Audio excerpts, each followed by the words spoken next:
हेची दान देगा देवा, हेची दान देगा देवा, तुझा विस्मरण बाबा. गुण गाईन आवडी, हिची माझी सर्व जोडी. न लगे मुक्ती धन संपदा, संत संग देई सदा. गुण गाईन आवडी, हिची माझी सर्व जोडी. तुका म्हणे गर्भवासे, सुखे घालावे आमासे. गुण गाईन आवडी, हिची माझी सर्व जोडी. महायोग पेटी तढे भीमरथं, वरं पुंडरीकाय धातु मुनींद्रे. समागत्य तिष्ठं तमानंद कंदं, परब्रह्मलिंगं भजे पांडुरंगं. सच्चिदानंद रूपाय, विश्वोत्पत्त्यादि हेतवे, तापत्रय विनाशाय, श्रीकृष्णाय वयं नमः. ओम ब्रह्मानंदं परमसुखदं केवलं ज्ञानमूर्तिं, द्वन्द्वातीतं गगनसदृशं तत्त्वमशादिलक्षणम्. एकं नित्यं विमलमचलं सर्वादिसाक्षिभूतं, भावातीतं त्रिगुणरहितं सद्गुरुतं नमामि. श्रीपादनाथ गुरुराजवैर्यं, मुमुक्षुनाम ज्ञानदानेकदक्षं, कोटिक्षत्रनिवासिनं तं नमामि वेदविन्दावरिष्ठम्.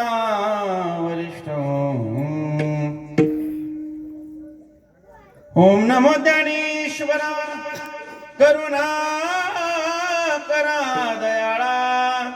तुमचा अनुग्रह लादलो, पवन झालो चराचरी.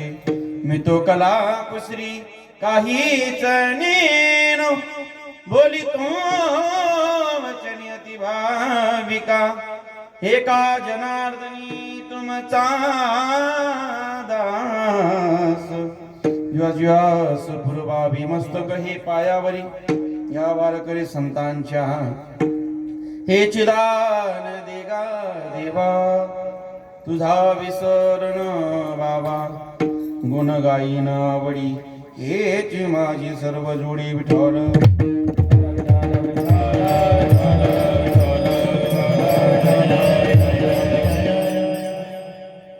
प्रस्तुत प्राप्त प्रसंगी प्राप्त घटिका कीर्तन रूपी सेवेकरिता निवडलेला अभंग. देहूचे सुप्रसिद्ध साधू, जगाचे जगद्गुरु, वैकुंठवासी, वैराग्याच्या मूर्तिमंत श्री संत महाराज जगद्गुरु तुकोबाराय यांच्या अभंगवाणीतून तुम्हासारख्या संत सज्जनांच्या सेवेसाठी निवडलेला अभंग. या अभंगातून जगद्गुरु तुकोबाराय मागणी करतात आणि मागणी पर प्रकरणातील हा अभंग आजच्या सेवेसाठी घेतला आहे. कारण आज सप्त्याचा हा 7वा दिवस आहे, उद्या काल आहे आणि काल्याच्या आदल्या दिवशी मागणी झाली पाहिजे. त्या अनुषंगाने सत्याच्या नियमाच्या प्रमाणे या ठिकाणी मागणी पर हा अभंग आपल्या सेवेसाठी घेतलेला आहे. कीर्तन सांगण्यात कीर्तनाचा परिहार देणे हे वक्त्याचं कर्तव्य असतं. कीर्तन किम निमित्ताने आपलं पवित्र सुंदर असं हे मौजे जवखेडा दानवे या जवखेड्या गावामध्ये भगवंताच्या कृपेने साधू संतांच्या आशीर्वादाने हरिभक्तपरायण प्रल्हाद महाराज फळ यांच्या कड आहे का बरं, हरिभक्तपरायण प्रल्हादजी महाराज कड यांच्या आशीर्वादाने रामायणाचार्य हरिभक्तपरायण कृष्णाजी महाराज कोले यांच्या या ठिकाणी व्यासपीठ नेतृत्वातून आणि आदरणीय आपल्या गावचे विद्यमान सरपंच माननीय मधुकर पाटील दानवे यांच्या मार्गदर्शनाखाली आणि आपल्या गावाचं वैभव नोहे नोहे आपल्या जिल्ह्याचं वैभव नोहे नोहे महाराष्ट्राचं वैभव म्हटलं तरी वावगं ठरणार नाही. असे आदरणीय या ठिकाणी माजी केंद्रीय मंत्री आदरणीय रावसाहेबजी दानवे पाटील साहेब यांच्या सहकार्यातून मार्गदर्शनातून या ठिकाणी समस्त ग्रामस्थांच्या अथक प्रयत्नातून आणि सहभागातून सहकार्यातून दरवर्षी भव्य दिव्य स्वरूपामध्ये या ठिकाणी आपला हा सुंदर असा उपक्रम, सुंदर असा कार्यक्रम या ठिकाणी संपन्न होत असतो. या ठिकाणी दरवर्षी आपल्या बऱ्याच वेळेस जवखेडा या गावामध्ये येण्याचा योग घडतो. वरील खुर्दमध्ये या ठिकाणी माझं, बुद्रुकमध्ये त्या ठिकाणी माझं 2-3 वेळेस येणं झालं. आणि आपल्या गावामध्ये इकडच्या खुर्दमध्ये आता बापू म्हणताय दुसऱ्यांदा येणं आहे, पण मला आठवतं पहिल्यांदाच येणं असेल हे माझं कदाचित या ठिकाणी. कदाचित आलो असणार किमतरी निमित्ताने, परंतु सप्त्यामध्ये मला वाटतं पहिल्यांदा येण्याचा योग या ठिकाणी घडला. आणि जवखेडा हे गाव माझ्यासाठी काही अपरिचित नाही, काही वेगळं नाही. जवखेडा म्हणजे माझ्यासाठी एक प्रेमाचं गाव. अगदी 7-8 वर्षापासून या ठिकाणी येण्याचा योग घडतोय. आदरणीय बापूंचा नेहमी संपर्क त्या ठिकाणी असतो. मध्ये जरी कीर्तनाच्या निमित्ताने गॅप पडला तरी वर्षातून आमचा अधूनमधून त्या ठिकाणी संपर्क होत असतो. बोलणं चालणं कसं काय चाललंय, यालाच म्हणतात मातीशी जुळून असलेला नेता. नाहीतर काम सरो वैद्य मरो, कीर्तनकार बुवा येईपर्यंत बाबा कुठपर्यंत आला, बाबा कुठपर्यंत आला, बाबा कुठपर्यंत आला. बाबा एक वेळचा कीर्तन करून गेला, दळकला का मेला, कोणाला ठाव ठिकाणा नाही. परंतु त्या ठिकाणी मातीशी जुडलेली लोक ही कधीही त्या ठिकाणी महाराज कृतज्ञता व्यक्त करत नाही, कृतज्ञता व्यक्त करतात. बापू एवढं मोठं व्यक्तिमत्व असून देखील सतत त्या ठिकाणी जेव्हापासून आपल्या या परिसरामध्ये कीर्तनाला मी आलो जवखेडा, तेव्हापासून त्या ठिकाणी संपर्कात आहे. आणि जवखेडा हे गाव या ठिकाणी महाराज अतिशय नावाजलेलं गाव. राजकीय क्षेत्रामध्ये विशेष करून सांप्रदायिक कार्य या ठिकाणी होतच, परंतु त्या ठिकाणी राजकीय क्षेत्रामध्ये या गावाने की वेगळी उंची गाठली. सामान्य खेड्या गावातून सुद्धा एक चांगला उत्तम पद्धतीचा नेता होऊ शकतो हे जवखेड्या गावाने दाखवून दिलं. नेता होणं म्हणजे त्या ठिकाणी वंश परंपरेने महाराज कुणीतरी आला बहादर तोच नेता होऊ शकतो, किंवा त्या ठिकाणी पैशाने अतिशय बलाढ्य खूप सारा पैसा धन दौलत आहे तो होऊ शकतो, किंवा शहरी भागातला एखादा महाराज चाप्टर माणूस त्या ठिकाणी नेता होऊ शकतो. असं काही नसतं महाराज. सामान्य एका नदीच्या काठी बसलेलं अतिशय ग्रामीण भागाचं 2000-3000 वस्तीत असलेल्या गावातून सुद्धा एखादा महाराज केंद्र स्वरूपापर्यंत नेता होऊ शकतो. हे आदरणीय दानवे साहेबांनी अख्ख्या महाराष्ट्राला नेता भारताला दाखवून दिलं याला का लक्षामध्ये. आणि अतिशय महाराज त्या ठिकाणी संप्रदायिक क्षेत्रामधल्या लोकांना नेहमी साहेबांचं उत्तम पद्धतीने सहकार्य असतं. कुठलीही गोष्ट अडचणीची आली तरी त्या ठिकाणी साहेबांसमोर मांडली तर ती महाराज बाजूला जात नसते, सगळ्यांसाठी सहकार्याची भूमिका दाखवत असतात.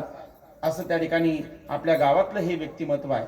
आणि या ठिकाणी जवखेड्याला येणं म्हणजे एक प्रेमाचं आमंत्रण असतं. बापूंचा फोन झाला म्हणजे माडी महाराज तुम्हाला आमच्या गावाला यावं लागेल. तरुण मंडळाचा त्या ठिकाणी आग्रह आहे आणि त्यांच्या शब्दाला नकार देता आला नाही. त्यांच्या शब्दाला मान देऊन त्या ठिकाणी येण्याचा योग घडला. कारण की अनेक गुरुबंधू, आमची गुरुबंधूंची गुरु परंपरा देखील आपल्या गावामध्ये आहे. म्हणून आपल्या गावाकडे जवखेड्याकडे बापू येत असताना असं वाटतं, जाते माहेराला बाई जाते माहेराला, हो जाते माहेराला बाई जाते माहेराला, हो माझ्या मुळच्या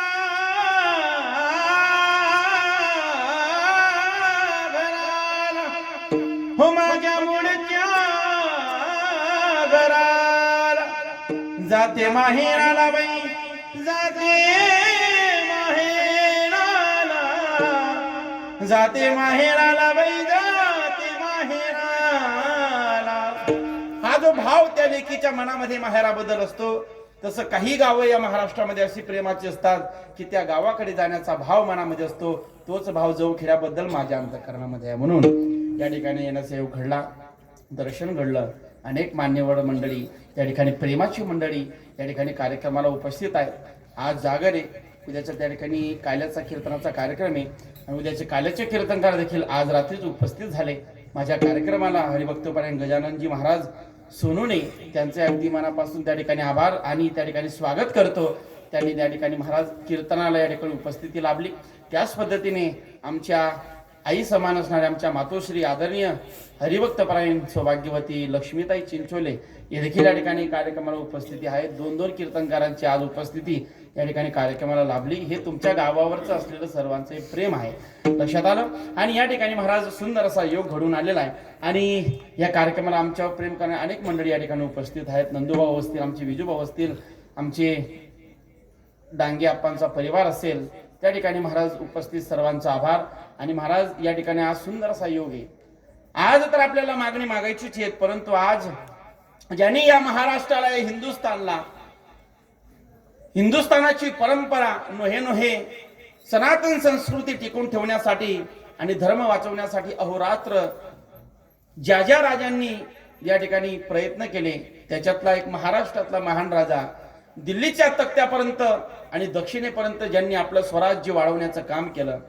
यवनी साम्राज्याने त्या ठिकाणी महाराज हिंदू धर्म नष्ट करण्याचा प्रयत्न केला, परंतु तो धर्म त्या ठिकाणी नष्ट होऊ न देता स्वराज्य टिकवण्यासाठी, धर्म टिकवण्यासाठी ज्यांनी अहोरात्र प्रयत्न केले, ज्यांचे आपल्यावर खूप मोठे उपकार आहेत. तुमच्या कपाळावरची टिकली, तुमच्या कपाळावरचा कुंकू आणि महाराज तुमच्या डोक्यावरची टोपी ज्याच्यामध्ये शाबूत राहिली, मंदिरावरचे कळस आणि आज या मंदिरासमोर होणारं प्रबोधन ज्या महात्म्यामुळे त्या ठिकाणी शाबूत राहिला, असे वीर छत्रपती शिवाजी महाराजांची आज जयंती आणि त्या जयंतीचा औचित्य देखील आज आहे. मग आपल्याला या ठिकाणी अनेक योग आहेत आणि हे योग आपल्याला या ठिकाणी गाठायचे, आपल्याला मागणी बी मागायची आणि त्याच्या निमित्ताने छत्रपती देखील आपल्याला समजून घ्यावं लागेल. वास्तविक जर पाहायला गेलं तर आज त्यांचाच दिवस आहे.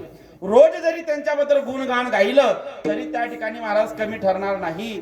रोज जरी त्यांच्याबद्दल कौतुक केलं तरी कमी ठरणार नाही. कारण का, आज आम्ही निडरपणे आणि छाती ठोकपणे जर कोणामुळे बोलतोय तर त्या छत्रपतींमध्ये बोलतोय. अरे ते जर राहिलं नसतं तर काय झालं असतं. अरे काशी की कला जाती थी अयोध्या में मस्जिद बसती थी, काशी की कला जाती थी अयोध्या में मस्जिद बसती थी. एक छत्रपती शिवाजी महाराज न होते तो आज तुम्हारी हमारी सुन्नत होती थी, तुम्हारी हमारी सुन्नत होती थी. इथं बसलेले महाराज सकाराम तुकाराम आत्माराम तोताराम नसून सगळे अब्दुल्ले राहिले असते आणि इकडे सकुमाई यमुनामाई जमनामाई नसून सगळ्या सख्खीना राहिल्या असत्या. आलं का लक्षामध्ये का? आज ते होते म्हणून महाराज या ठिकाणी सर्व गोष्टी आपल्या टिकल्या, म्हणून त्यांच्याबद्दल त्या ठिकाणी वर्णन केलं तेवढं कमीच आहेत. आज या ठिकाणी महाराज अभंगातून आपल्याला प्रवेश करून आपल्याला जसं अभंगातले शब्द पुढे येतील त्या पद्धतीने त्यांचा विचार आपण त्या ठिकाणी मांडणार आहोत. बऱ्यापैकी युवा वर्ग त्या ठिकाणी आज त्यांचंच गुणगान ऐकण्यासाठी या ठिकाणी उपस्थित आहेत.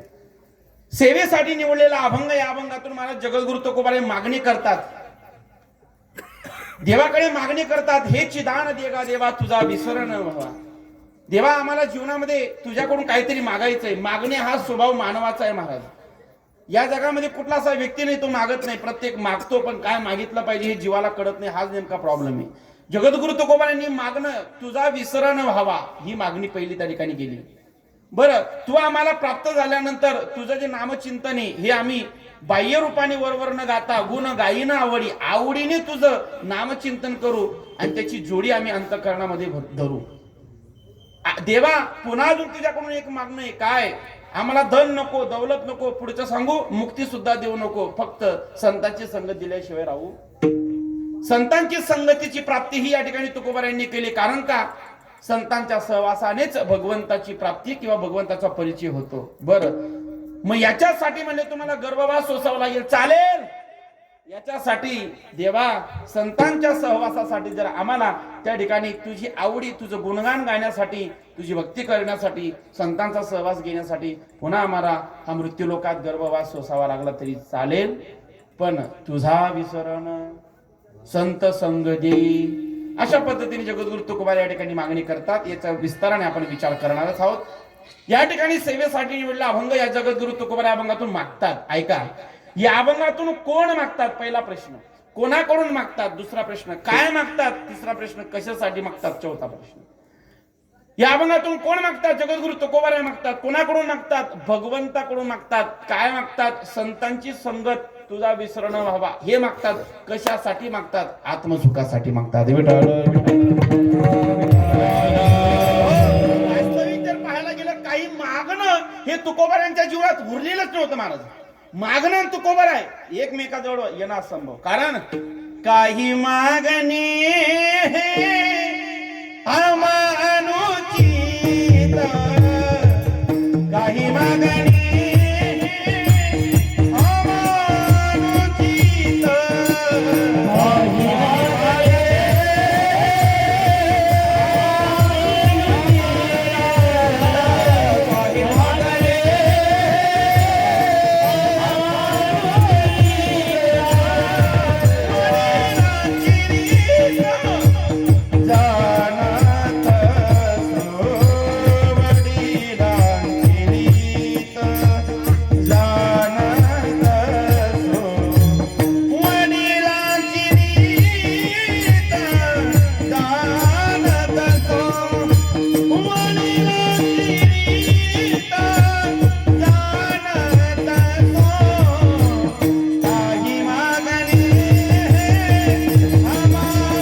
मागणे अमानुषित वडिलांची रीत जाणत सो. आमच्या वडिलांची रीत आहे काही मागणं हे अमानुषित, मागणे हे आमच्या जीवनात नाहीच म्हणले, आमच्या वडीलधाऱ्यांची रीत आहे. तुकोबारांच्या जीवनात मागणे हा विषय नाहीच आहे. मागतो कोण? मागतो ज्याचं जीवन अपूर्ण आहे तो मागतोय. ज्याचं जीवन पूर्णत्वाला पोहोचलं त्याच्या ठिकाणी मागणे असंभव आहे महाराज. तो मागतच नाही. मागतो मागण्याला हलकं समजलेलं आहे, पूर्णपणे याचक समजलेलं आहे. तृणागती लगुस्तूल तुला दपी याचक तो हा. गवतापेक्षा कापूस हलका, कापसापेक्षा याचक हलका तो इतका हलका. गवताला कापसाला वारा सहजपणे उडून नेतो, पण याला काही उडून नेत नाही, कारण हा म्हणतो माझ्याकडून काहीतरी मागेल, माझ्याकडून काहीतरी मागेल. बरं मग ठीक आहे, मागावं काय हरकत नाही, स्वभाव आहे माणसाचा मागावं. पण कोणाकडून काय मागावं, कसं मागावं या गोष्टीचं ज्ञान असावं महाराज. नाही तर लोकांना कळत नाही कोणाकडून काय मागावं, अजिबात नाही. काय झालं, एका सामान्य गरीब माणसाला राजा प्रसन्न झाला. कोण प्रसन्न झाला? राजा. बरं, गावचा पानटपरीवाला नाही, राजा प्रसन्न झाला. मग राजा म्हणतोय तुला मी प्रसन्न आहे, बोल काय मागायचे ते माग. हा जवळ आला आणि राजाला एकच म्हणतो, राजे साहेब मला काही नको, मला काही नको, मला फक्त तंबाखूसाठी चुना पाहिजे. म्हणजे आता राजाची प्रसन्नता कशावर भागली? चुन्यावर भागली. म्हणजे कोणाकडून काय मागावं हे कळत. राजाची लेवल काय, तू मागतोय काय, तसं देवाची लेवल काय, देवाकडे मागतोय काय. बरं ठीक आहे, याला तंबाखू मिळाली, चला ठीक आहे, राजाने दिलं बुवा, पण सुख प्राप्त झालं का? चांगला जर बारीक विचार केला तर महाराज, लोकांचं थोबाळा सडली तंबाखू खाऊ खाऊ, सुख भेटलं? सरकारने खूप प्रयत्न केला लोकांनी तंबाखू सोडावी. लोक इतके डेंजर, लोकांनी सरकारची जिरवली पण यांनी सोडली. बघा तुम्ही, पूर्वी सरकार पुढीवर एक वाक्य लिहायचं, काय? तंबाखू ही शरीराला हानिकारक आहे, का लोकांनी सोडावी. सोडली लोकांनी? अजिबात. मग ते वाक्य काढलं आणि दुसरं वाक्य चिटकवलं, तंबाखूमुळे कर्करोग होतो. आता तरी सोडतील, पण तरी लोकांनी सोडली नाही. काय बोलत चालायचं? काय? तंबाखू. चला पुढे, ते वाक्य बी काढलं, मग मध्यंतरी विंचू चिटकवला. काय चिटकवला? विंचू. विंचू इच्छू इच्छू विंचू सारखं जे रे बा खाऊ नका. सरकारने पुढेवर विंचू चिटकवला तरी लोकांनी सोडली नाही. काय? तंबाखू. हा, चला पुढे, तो विच्चू पण गेला पळू पळू, तो कंटाळून गेला पळू. मग विच्चू गेला आणि आता सध्या लेटेस्ट काय चिटकवलं तंबाखूच्या पुढीवर? सडलेलं थोबाड. काय चिटकवलं? आता नका बघू, नंतर बघा. काय चिटकवलं? सडेल थोबाड. व तंबाखूची पुडी खाऊ नका, गुटखा खाऊ नका, नाही तर थोबाड सडतंय. सरकारने पुडीवर सडलेलं थोबाड चिटकवलं तरी लोकांनी सोडली नाही. काय? तंबाखू. नाही, पुन्हा रिवर्स घेतो, जरा नीट विचार करा, नीट उत्तर द्या. सरकारने पुढीवर सडलेलं थोबाड चिटकवलं तरी लोकांनी सोडली नाही. काय? तंबाखू. नाही, पुन्हा रिवर्स घेतो, जरा नीट विचार करा, नीट उत्तर द्या. सरकारने पुढीवर सडलेलं थोबाड चिटकवलं तरी लोकांनी सोडली नाही. काय? लाज. विठाल काय सोडली नाही? लाज. आता तरी सोडा. काय? तंबाखू. विठाल विठाल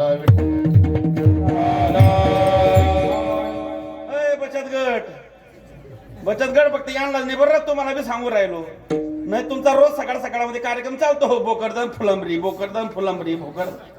मधलं स्टेशन थांबायलाच तयार नाही. काय? मिसरी मिसरी. विठाल विठाल.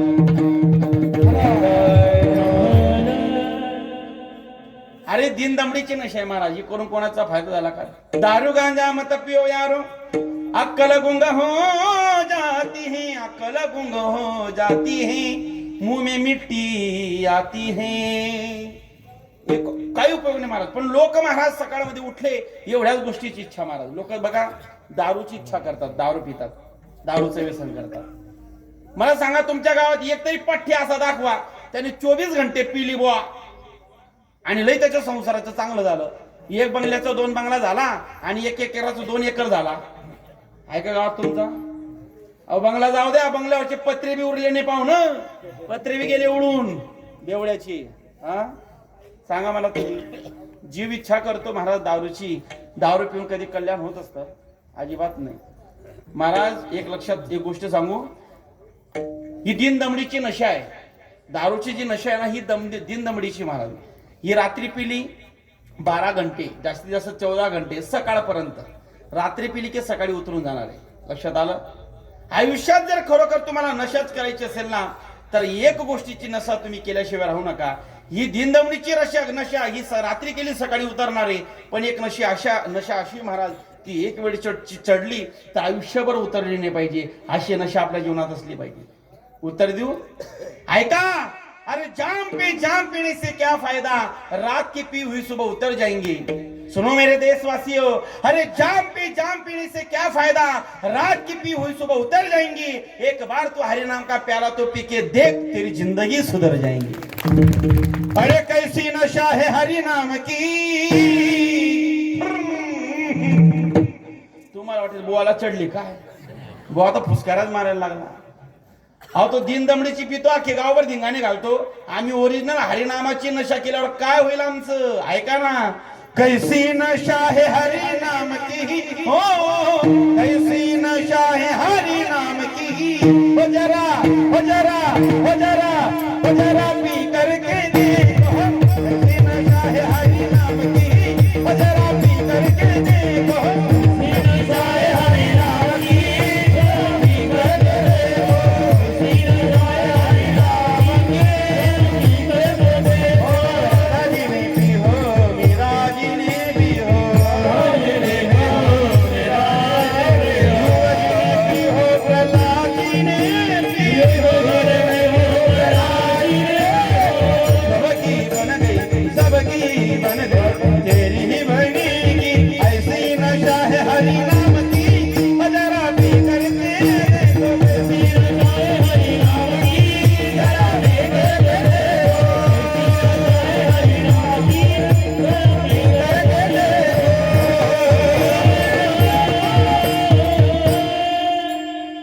राधा जी ने पी हो, मीरा जी ने पी हो, ध्रुवा जी ने पी हो, प्रहलाद जी ने पी हो. सबकी बन गई, तेरी ही बनेगी.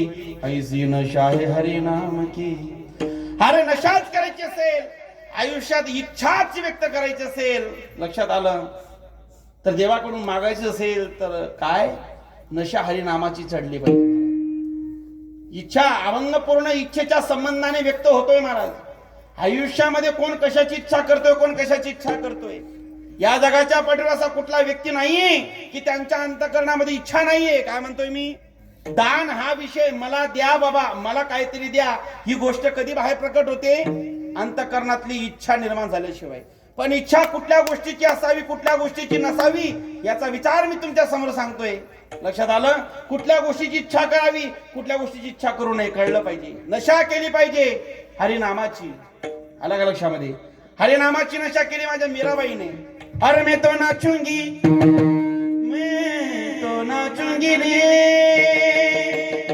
मैं तो नाचूंगी. अपने मंदिर में बैठ बैठ कर गीता भागवत नाचूंगी. मैं तो नाचूंगी, मैं तो नाचूंगी, मैं तो नाचूंगी. महाराज राजाची मुलगी मीराबाई. कोणाची मुलगी? गल्ली बोळातल्या कोणा सामान्य माणसाची नाही, राजाची मुलगी. तिला लाज वाटावी का महाराज? तिला लाज वाटावी नाही, आपल्याला वाटली पाहिजे. पण आता लई फरक झाला. लक्ष्मीआई ती मीरा कुठं, आताची मीरा कुठं. ती मीराबाई नाचली हरिनामामध्ये, आताची मीराबाई वरातीत बजाव. आहे की नाही? आहे की नाही? आताची मीराबाई त्या ठिकाणी महाराज सैराट होऊन नाचती. आता लाज वाटते. हरिपाठाला बोलवा, चल गो माय, चल रे भाऊ, चल रे दादा, आपल्या गावात कीर्तन चार. ती म्हणते आलीच ती गव्या, आलीच ती गो माय, पण काय करू गो माय, सोडू गाव पाहतो, नाव ठेवतो, नको ग बया, तू जाऊन ये ग बया. हा ग बया. म्हणजे आम्हाला हरिपाठात नाचायची लाज वाटते आणि गावात लग्न राहू द्या वरातीच्या दिवशी. वरातीत आबा बाबा बाबा एकीला आमंत्रण असेल ना, खटीला आमंत्रण असेल तर भट्टी म्हणते मी भीते ग माय, अगं तुला आमंत्रण का नाही ग माय, नाचायला जाऊन खटीच्या लागणार काय करतीच. मग तिथं आम्हाला लाज वाटत आणि इथं लाज वाटल्याशिवाय आहे की नाही? वाटते की नाही? समजा एखादी माय माऊली जर हरिपाठात टाळ घेऊन उभी राहिली किंवा कीर्तनात टाळ वाजवायला उभी राहिलीच तर मम्मीला पटत नाही. मम्मी टपकलीच. मम्मी म्हणती काय नाच दिग थय थय सगळं गाव पाहत काय टाळ कुठे ती चाल घरी लोक नाव ठेवतात. म्हणजे मुलगी जर महाराज अशा धार्मिक कार्यक्रमात आली तर मम्मीला पटत नाही. आणि समजा तीच मुलगी महाराज लग्नामध्ये डीजेच्या समोर वराती त्या गाण्यात नाचू द्या, पिक्चरच्या गाण्यावर, तिथं मम्मी थांबवत नाही. उलट मम्मी कौतुक करते. मम्मी म्हणते माय माय माय माझी बबली कशी ताल धरती ग, माझी बबली कशी ताल धरती ग बया, धरती ना माय तुझी बबली चांगली ताल धरती. जेव्हा बबली एखाद्या बबल्या घेऊन निघून जाईल तेव्हा कडे बबली कशी ताल धरते. विठावला विठावला विठावला. हे वास्तव सत्य माय माऊलींनो. माझं बोलणं झोमल, पण आज आम्ही आपली मुलं आणि आपल्या मुली कुठल्या दिशेने चाललेत याचं भान आम्हाला राहिलेलं नाही. आज महाराज पाश्चिमात्य संस्कृतीचा अवलंब करून करून स्वतःला मॉडर्न समजून आम्ही आमची संस्कृती आणि आमचे आमचे सगळे संस्कार विसरायला लागलो. लक्षात आलं? अरे जीवनामध्ये नशाची, एखाद्या व्यसनाधीन गोष्टीची नशा करण्यापेक्षा नशाच करायची असेल तर देशभक्तीची करा. नशाच करायची असेल तर धर्मभक्तीची करा. नशाच करायची असेल तर महाराज समाज सेवेची करा. जीवनात आयुष्यात इच्छा आणि नशा करायची असेल तर अशा गोष्टीची करा की त्या गोष्टीतून महाराज तुम्ही मेल्यानंतर सुद्धा 2 लोकांनी तुमच्या साठी अश्रू ढाळले पाहिजे. अशी काहीतरी जीवनामध्ये क्रांती करा. तुम्ही आम्ही ज्यावेळी जन्माला येतो त्यावेळेस सर्व जग आपल्याकडे पाहून हसतं, मात्र आपण रडत असतो. ज्यावेळेस तुम्ही आम्ही जन्माला येतो त्यावेळेस सर्व जग आपल्याकडे पाहून हसतं, मात्र आपण रडत असतो. मग आता जीवनामध्ये तुम्ही असं काहीतरी कार्य करा की आपण हसत गेलं पाहिजे आणि जग आपल्यासाठी रडलं पाहिजे. याला म्हणतात जीवन, याला म्हणतात जन्माला येण्याचं सार्थक. नाहीतर मग जन्माला आला याला आणि पाणी वाहता वाहता.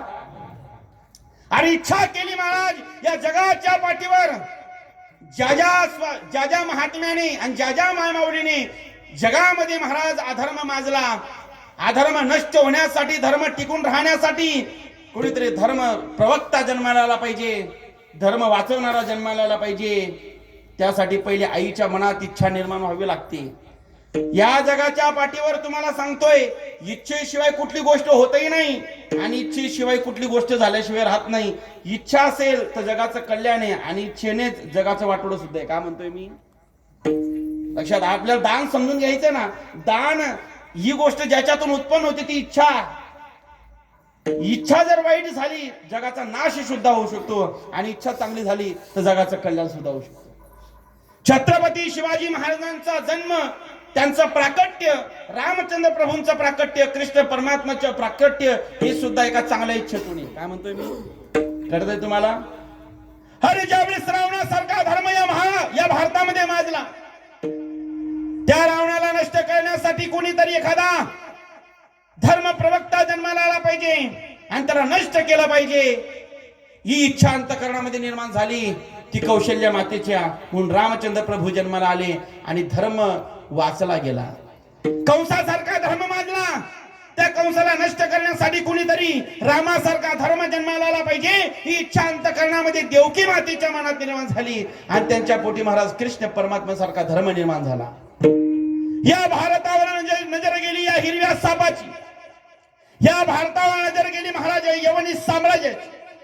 या हिरव्या सापाला वाटू लागलं की आपण हा भगवा नष्ट करू, या भारताचा हा भगवा नष्ट करून हिरवा झेंडा काढला पाहिजे आणि हा सर्व हिंदुस्थान आपण त्या ठिकाणी महाराज काबीज करून इस्लामिक राष्ट्र म्हणून घोषित केलं पाहिजे. उत्तरेच्या भागातून महाराज त्या ठिकाणी प्रयत्न सुरू झाला. औरंगजेब नावाचा एक थैथाय करणारा नाग साप या भारताच्या भूमीवर प्रकट झाला आणि तिकडून उत्तरेचा एक एक प्रांत जिंकत तिकडचं राम मंदिर असेल, कृष्ण परमात्माची जन्मभूमी असेल, काशी विश्वनाथ असेल, महाराज ही मंदिरं नष्ट करत या औरंगजेबाची नजर गेली महाराज या महाराष्ट्राच्या मातीवर आणि वाटू लागलं की आता आपण उत्तरेतला भाग जिंकला, आता महाराष्ट्र काबीज करून दक्षिणेकडे पुढे गेलं पाहिजे आणि पूर्ण हिंदुस्थान काबीज केला पाहिजे. पण औरंगजेबाला माहित नव्हता महाराष्ट्राची माती म्हणजे साधी सुधी नाही. अरे महाराष्ट्राची माती म्हणजे साधी सुधी नाही. सह्याद्रीच्या खोऱ्यात महाराष्ट्राच्या मातीत आणि आईसाहेब जिजाऊंच्या खुशीत एक वाघ जन्माला आलाय आणि त्या वाघाचं नाव आहे राजे छत्रपती शिवाजी महाराज. आणि मग हा छत्रपती शिवा या यवनरूपी नागाला ठेचण्यासाठी महाराज त्या ठिकाणी जिजाऊ मातेच्या अंतःकरणामध्ये इच्छा निर्माण झाली. रामासारखा, कृष्णासारखा धर्म प्रवक्ता जन्माला आला पाहिजे, पण तो याच्या त्याच्या नाही तर माझ्या पोटी जन्माला आला पाहिजे.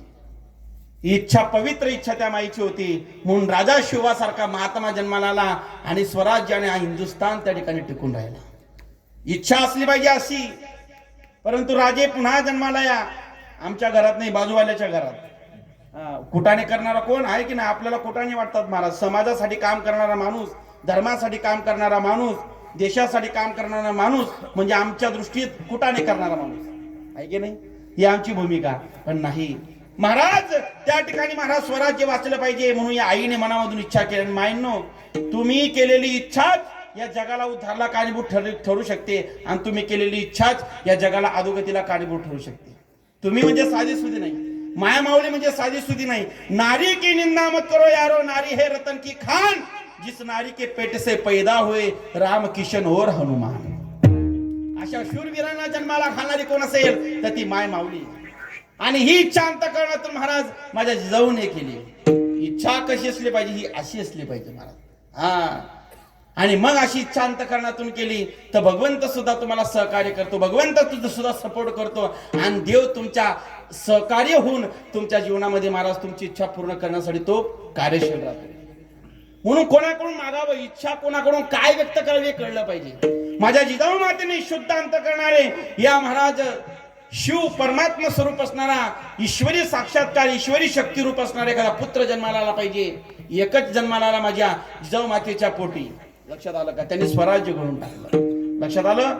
वाघिणीच्या पोटातून एकच जन्माला येतो, पण अख्खं गाव साफ होऊन जातं. आणि डुकरिणीच्या पोटी महाराज 10 बुचू बुचू बुचू बुचू बुचू कळतं का? डुकरिणीच्या पोटी बी जन्माला येतात, पण सगळे गावाची आगीकडे साफ करून टाकतात. म्हणून आपल्याला वाघ जन्माला घालायचा, मग डुकर घालायची तर तुम्ही समजा. एकच असला पाहिजे, पण कसा? अंतःकरणातून इच्छा व्यक्त करून त्या ठिकाणी चांगलं कार्य करणारा असला पाहिजे.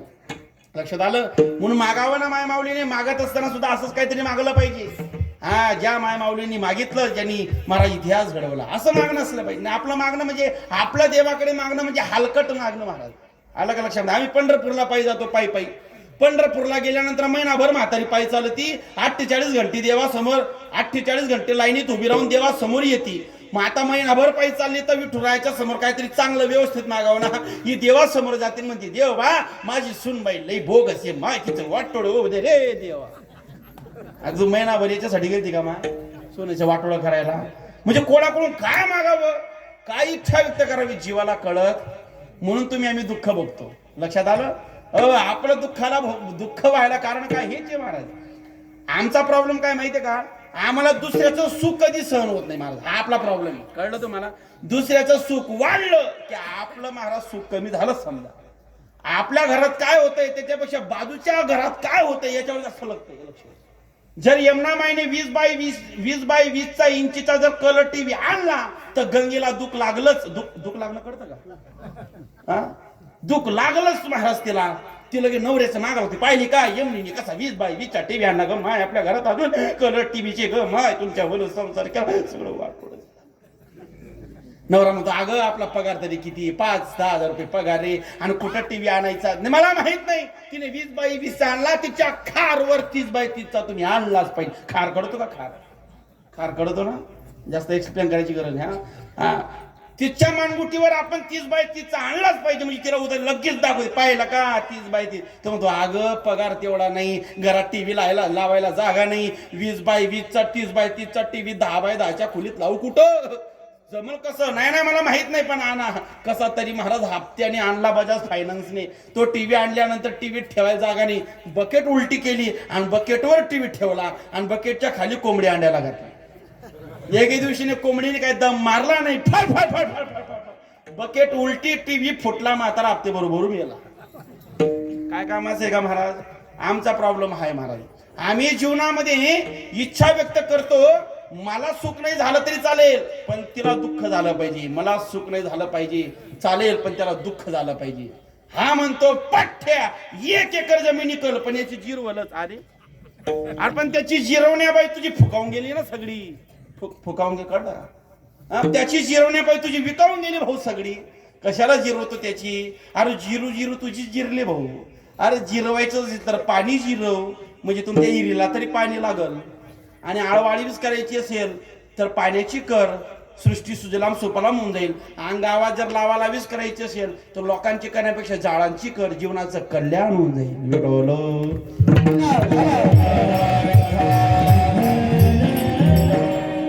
जीवाची इच्छा सांगतो, ही जीवाची इच्छा म्हणजे हलकट इच्छा आहे महाराज.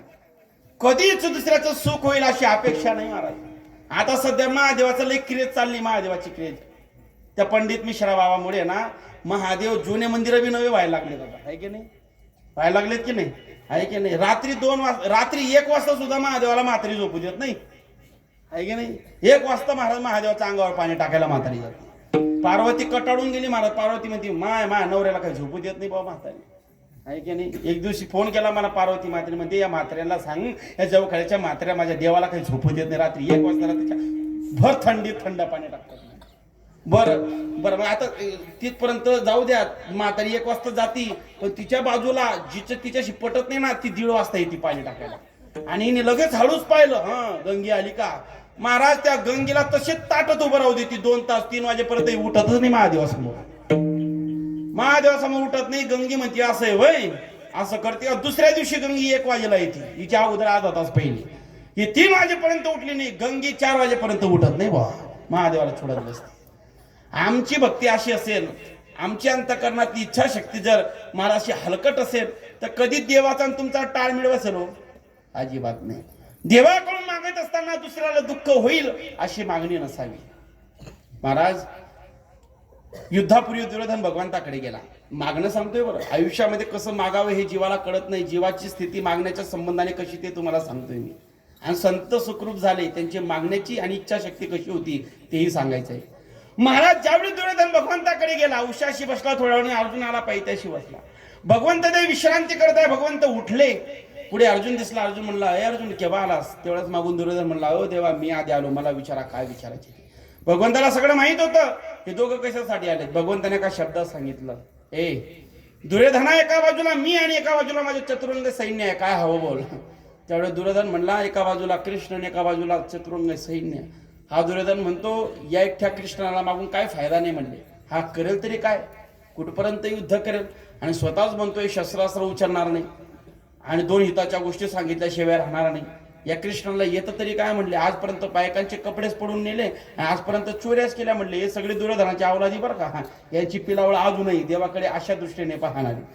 म्हणले कृष्णाला मागून फायदा नाही, चतुरंग सैन्य मागायचं. म्हणले देवा कृष्णा मला तू नको, तू चतुरंग सैन्य पाहिजे. देऊन टाकला. मला सांगा कितीही मेंढ्या मागितल्या आणि त्या मेंढ्यांना दिशा देणारा मेंढ पाळत नसेल तर काय फायदा. एक मेंढी नदीत गेली किंवा विहिरीत गेली तर सगळे विहिरीत जातील. देऊन टाकलं महाराज. सूत्रधार अर्जुनाला सांगितलं अर्जुन तुला काय हवं. अर्जुन म्हणला देवा दुर्योधनाच्या अगोदर जरी तुम्ही मला विचारलं असतं तुला सैन्य पाहिजे का मी पाहिजे तर मी एकच म्हटलं असतं देवा तू मला हवा. खरे जे भक्त असतात ना ते देवाची इच्छा करतात. अर्जुनाने देवाला मागितलं तो माझा बाबा, तो माझा बाबा, तो माझा बाबा.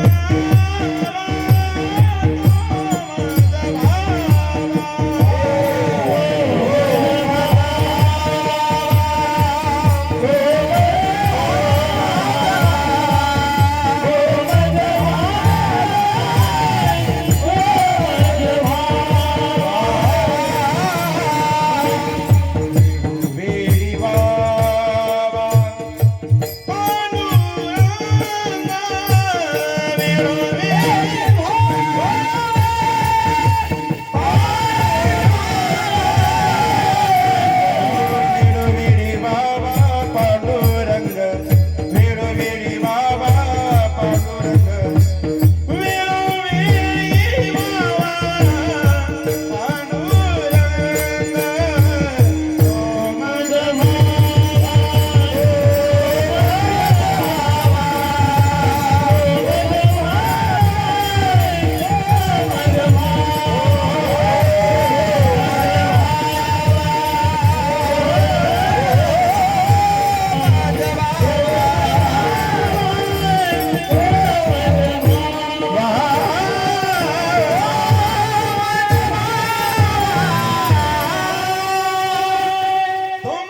इच्छा करतात.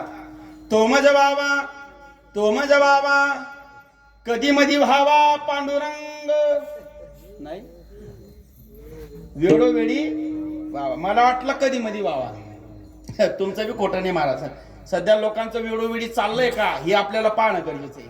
लोकांच्या देवाबद्दलची इच्छा वेळोवेळी नाही, कधी मधी. ही लोकांचा परमार्थ म्हणजे कसा सिजनेबल परमार्थ. सिजनेबल करतो, सिजनेबल मोसम कडतो का. हिवाळा, उन्हाळा, पावसाळा. आता चौथा नवीन आला लेटेस्ट अवकाळा. पाऊस पडत नाही म्हणून अवकाळा, पडला तर बेमोसमी पडतो म्हणून अवकाळा. आलेलं पीक उन्हासून टाकतो आणि जेमतेम पीक आलं ते त्याला सरकार भाव देत नाही म्हणून अवकाळा भाऊ सगळा आपला आहे की नाही. जसा ऋतुमान बदलतात तशा क्रिया बदलतात. बरोबर. उन्हाळा आला की ऊन पडतंय, पावसाळा आला की पाऊस पडतो, हिवाळा आला की थंडी वाजते. जसा ऋतुमान बदलला तशा क्रिया बदलतात. तसा लोकांचा सुद्धा परमार्थ झालाय मोसमी. अजून सोप्या भाषेत समजून सांगतो. मोसमी परमार्थ म्हणजे काय. आला सप्ताह घातली माळ, गेला सप्ताह काढली माळ. आलं मतदान लगे नेतो लोकांच्या मांग, टांगा पलटी घोडे फरार. पुन्हा गेला मतदान, पुन्हा आला सप्ताह लगेच बोला लोकांच्या मांग दे दणका. पंक्तीवर पंक्ती निघाला बोंबलीत कुणीकडं पंगत. आमचं कसं आहे माहितीये का, आम्ही सप्त्यात माळ घालतो ना हप्त्यात बाहेर काढतो.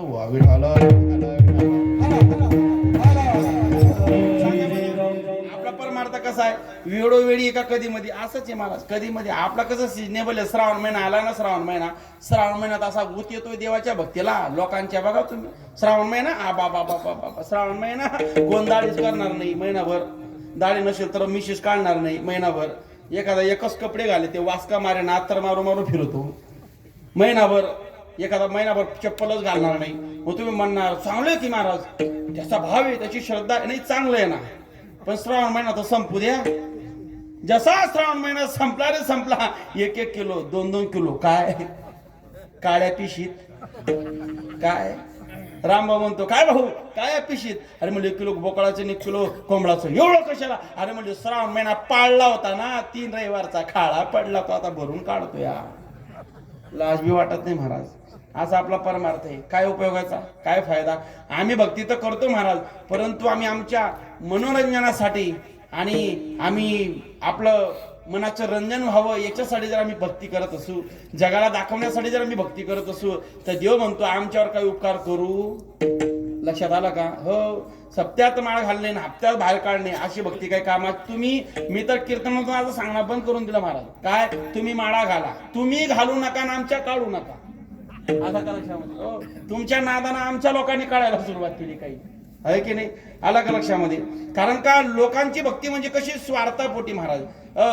निष्काम भक्ती नाही. निष्काम भक्ती पाहिजे, पण आम्ही कामी घेऊन आम्ही भक्ती का करतो माहितीये का. आम्ही माळ का घालतो माहितीये का. 1 एकराचं 2 एकर झालं पाहिजे.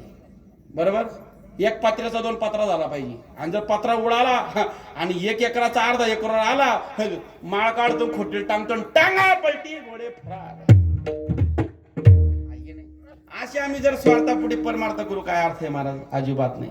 देवाची इच्छा ही कधी मध्ये नाही. तो माझा व्हावा. कसा व्हावा. वेळोवेळी व्हावा पांडुरंग. येणारा श्वास जाणारा श्वास. दुःखात सुद्धा तूच पाहिजे आणि सुखात सुद्धा तूच पाहिजे. प्रत्येक क्षणामध्ये त्याची इच्छा करणे म्हणजेच महाराज तो माझा व्हावा. नाहीतर मग काय उपयोग नाही.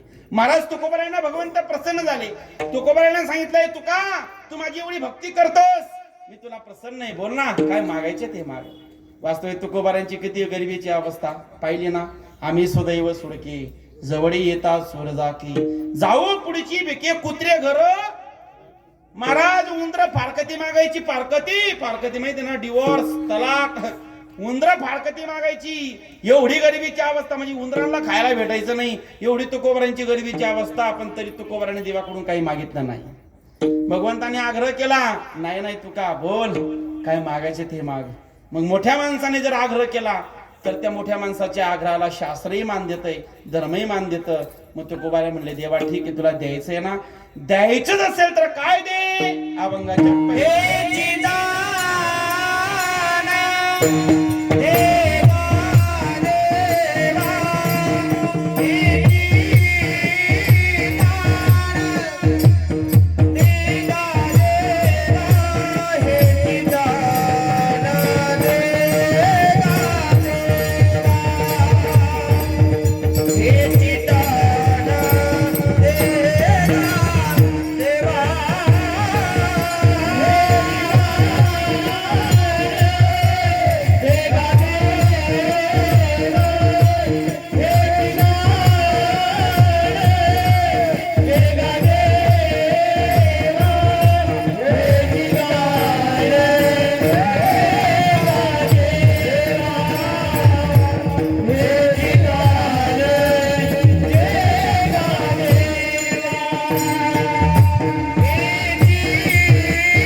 सुंदर वर्णन करतात. देवा ठीक आहे, अंतःकरणातून महाराज प्रत्येक जीवाची भूमिका आहे की त्याच्या मनात इच्छा निर्माण होते, हा विचार आपण पाहिला.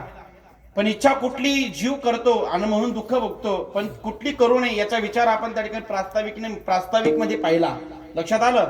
आणि संतांनी इच्छा कुठली केली त्याचा विचार आपण केला. आणि मग संतांचा विचार आहे, हेची दान देगा देवा, त्यांची इच्छा आहे मनापासून, देवा तुला द्यायचं आहे ना, काय दे, तुझा विसरण व्हावा. वास्तविक तुकोबारांची किती गरिबीची अवस्था आहे. त्यांची बायको मेली, पोरं मेली, शिवाय दिवाळं निघालं, पण त्या गोष्टीतलं थोडं तरी मागणं आहे का, देवा पुन्हा बायको दे, पुन्हा पोरं दे, पुन्हा संसारातलं अजिबात नाही महाराज. कारण का, संसाराच्या नावे घालून या शून्यत्व, संसाराबद्दलचं दुःख त्यांना समजलं होतं. उलट ते म्हणतात, बरे झाले देवा निघाले दिवाळे, बरे दुष्काळी पिळा गेली. पिळा गेली म्हणजे बरं झाले, पिळा गेली. हे तुकोबारायांनी म्हणू शकावर, माझ्यासारखा बुवा सुद्धा म्हणू शकणार नाही. हा बाबा, माझ्यासारखा बुवा वायबल होऊन जातो महाराज. या अवस्थेला, या स्थितीला जाण्यासाठी तुकोबारायांचा काळी ही जी शब्दावली ना तुकोबारायांची, ही प्रत्येक साधकाला, प्रत्येक परमार्थिक जीवाला मार्गदर्शक आहे. थोडं तरी झालं तरी आपण वायबल झालो. तुकोबारा होत आहेत का, ऐका ना. तुकोबारायांना मंबाजी बुवांनी काट्याने मारलं. परमार्थिक व्यक्तीने हे लक्षपूर्वक ऐका, आपण कुठपर्यंत आलोय बाबा, बरोबर. तुकोबारायांच्या भूमिकेच्या समोर ऐका. तुकोबारायांना मंबाजी बुवांनी काट्यांनी मारल्यानंतर तुकोबाराय आता देवाकडे गेले. देवाकडे गेल्यानंतर देवाला वाटलं आता आपलं काही खरं नाही बुवा, तुकोबारायांना मारलं म्हणून तुकोबाराय माझ्याकडे तक्रार घेऊन आले असतील किंवा काहीतरी माझ्याकडून मागतील, त्याचं वाटोळं व्हावं, त्याचं नुकसान व्हावं, त्यांनी विनाकारण मला मारलं, त्याचं उद्ध्वस्त असं काहीतरी मागतील, असं तुकोबारायांना वाटलं किंवा देवाला वाटलं असेल. लक्षात आलं. पण तुकोबाराय देवाच्या समोर आल्यानंतर तुकोबारायांनी काय केलं माहितीये का, दोन हात जोडले आणि नतमस्तक टेकलं आणि देवाला हात जोडून एकच शब्द वापरला, देवा धन्यवाद. काय शब्द वापरला, देवा धन्यवाद. धन्यवाद शब्द ऐकल्यावर देवाला धन्यवाद झाला. देव म्हणले, अरे मला वाटलं मंबाजी बुवाची तक्रार घेऊन तुकोबाराय आले असतील आणि त्याच्या संबंधाने काहीतरी बोलतील, काहीतरी सांगतील, काहीतरी मागतील, काहीतरी तक्रार करतील, पण तसली तक्रार काही न करता तुकोबाराय धन्यवाद असं म्हणताय. तुकोबारायांनी प्रश्न केला, तुकोबारायांना प्रश्न केला देवाने, का रे तुका, मला वाटलं मंबाजी बुवांनी मारला म्हणून तू तक्रार करशील माझ्यासमोर, पण तू तक्रार न करता तू धन्यवाद म्हणतोय. तुकोबाराय म्हणले, देवा कोणी कोणाला मारलं, कुत्ता जाणे चमडा जाणे, त्या चमड्याला एका चमड्याने मारलं, चमड्याचा माझा काही संबंध नाही. बरं ठीक आहे, मग धन्यवाद कशासाठी, धन्यवाद याच्यासाठी देवा की मंबाजी बुवानी काट्यानी मारल्यानंतर त्या मंबाजी बुवाविषयी माझ्या अंतकरणामध्ये तू तीळ मात्र सुद्धा द्वेष उत्पन्न होऊ दिला नाही, याच्यासाठी धन्यवाद. कळले शब्द. ही परमार्थातली महाराज उच्च कोटीतली स्थिती आहे, अवस्था आहे. तुकोबारायांची ही भूमिका आहे. आपली अवस्था, आबा बाबा नुसता मी म्हणलं बाबा तुमचा टाळ चुकू राहिला, नीट वाजा बाबा, बाबाच्या बोकांडी टाळ घालून धरी. आमची अवस्था अशी असते, व्यवस्था बिघडली की अवस्था बिघडवणारी माणसं आम्ही, आहे की नाही महाराज. नाही, स्थिती पहा. तुकोबारायांची स्थिती एवढी, बायको पोरं मेली, दिवाळी निघाले, पण तरी सुद्धा महाराज तुकोबारायांचं संसारातलं मागणं नाही, हेची दान. फरक ठीक आहे, द्यायचं ज्यांना देवा, तुझा विसरण व्हावा, हिची दान लोक मागतात. मागण्याचे प्रकार सांगितले महाराज. कोण संसारिक मागण्याचे विविध प्रकार सांगितले. कोण संसारिक मागतं, कोण परलौकिक मागतं आणि कोण परमार्थिक मागतं. लक्षात आलं.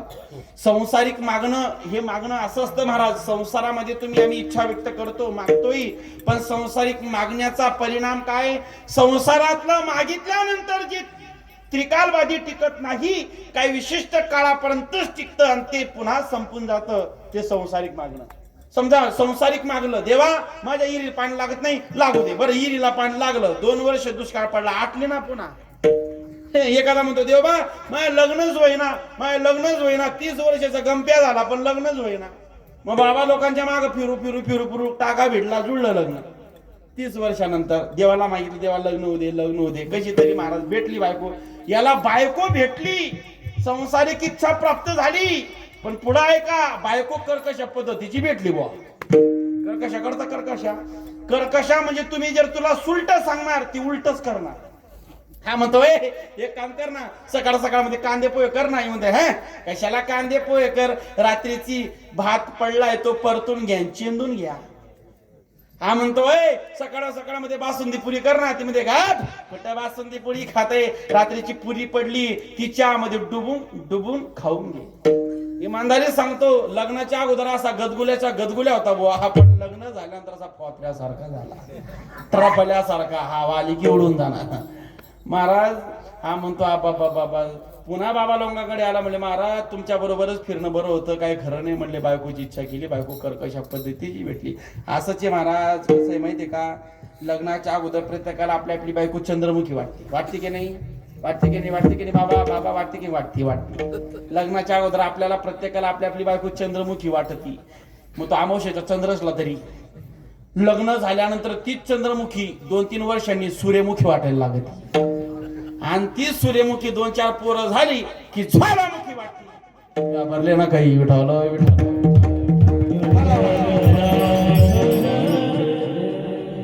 संसारिक तुम्ही आम्ही तर मागतो, पण संसारामधली गोष्टी प्राप्त झाल्यानंतर सुख देऊन जाते का हो?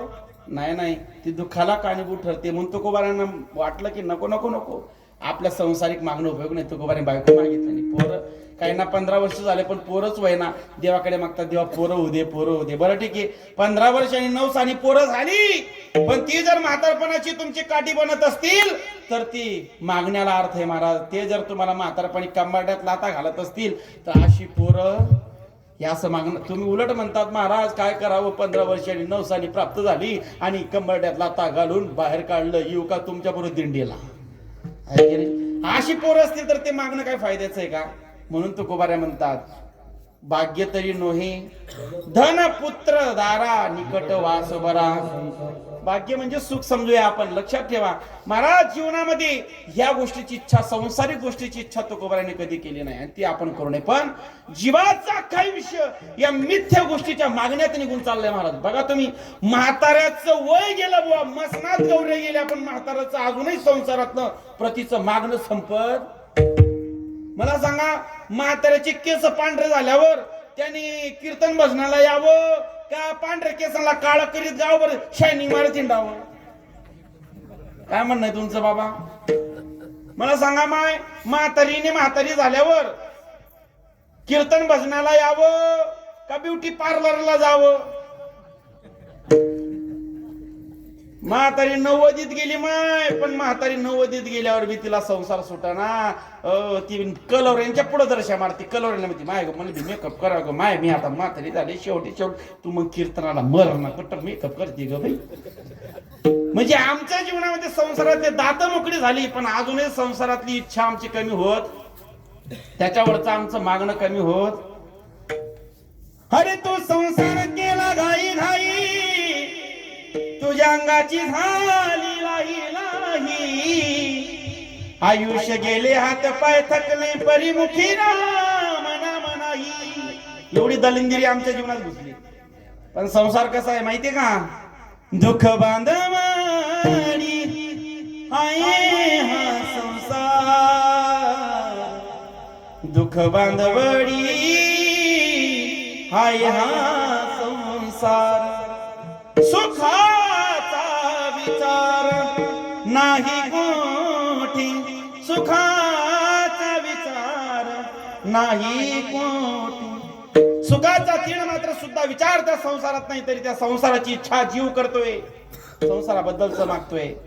आहे की नाही? आमच्या खानदेशातनं बहिणाबाई चौधरींनी सांगावं संसार कसा आहे.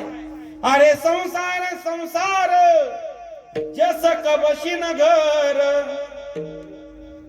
माझ्याकडे लक्ष देऊ नाही का? अरे संसार संसार जस कबशीन घर,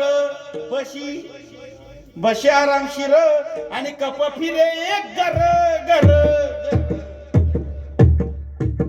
मागच्या कपाळला नाही काढलं, पुन्हा रिवर्स घेऊ का? अय कप.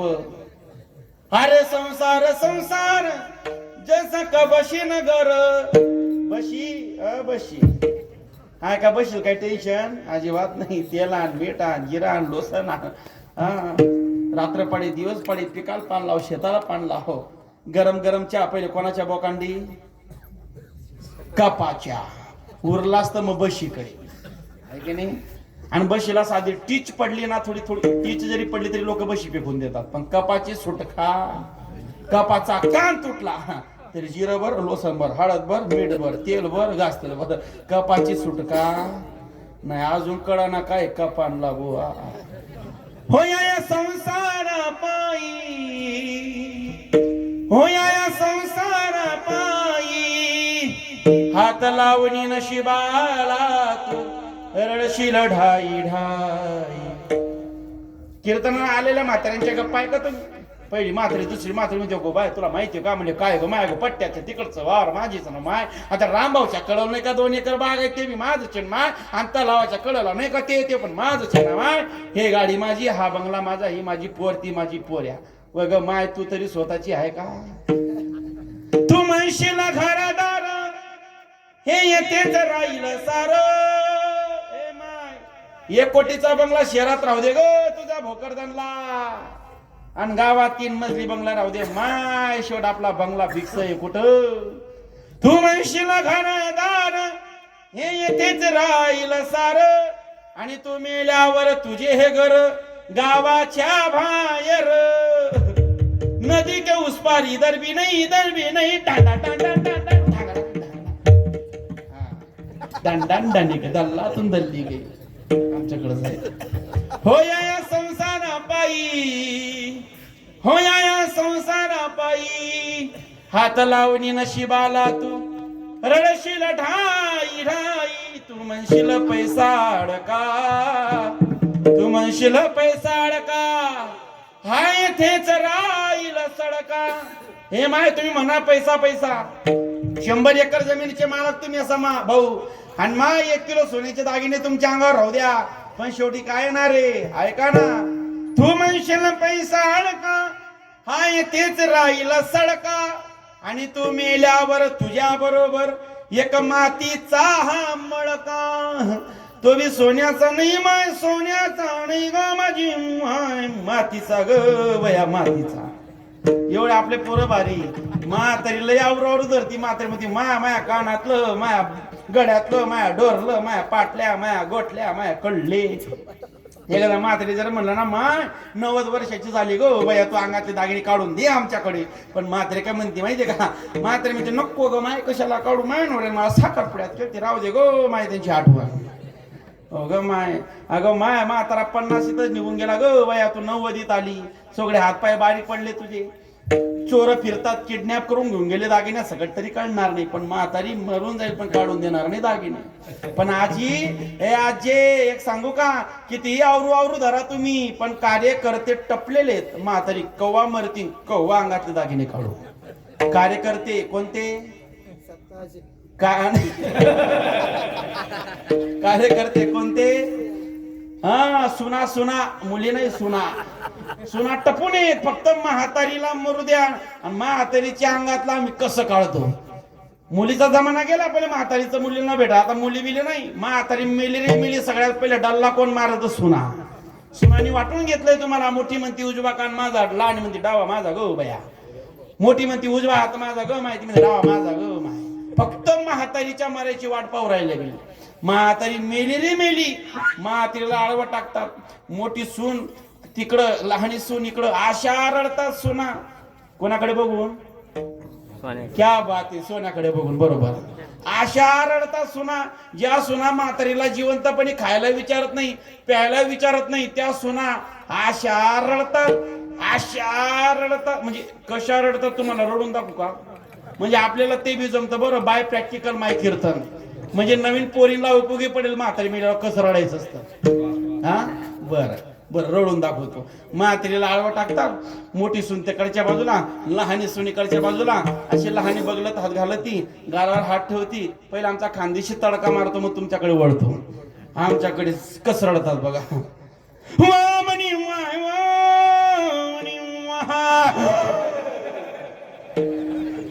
म्हणी पिकेलचीच कस काय गई गई म्हणी आत्या.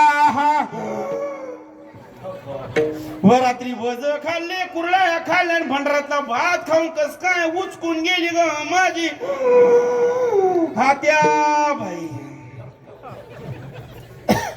लगे मोठी सून लहानीला तिकडून रिप्लाय देते, मोठी सून लहानीला रिप्लाय देते, हो माझी आत्या बाई ग, एवढ्या गप्पा नको हाणू ग माय, म्हातारीच्या मुलीला ही बोगस ग माय, म्हातारीच्या मुली यायच्या अगोदर म्हातारीच्या कानातलं, नाकातलं, बोटातलं, गण्यातलं, पिवळं धवळं सगळं काढून घे ग माझी आत्या.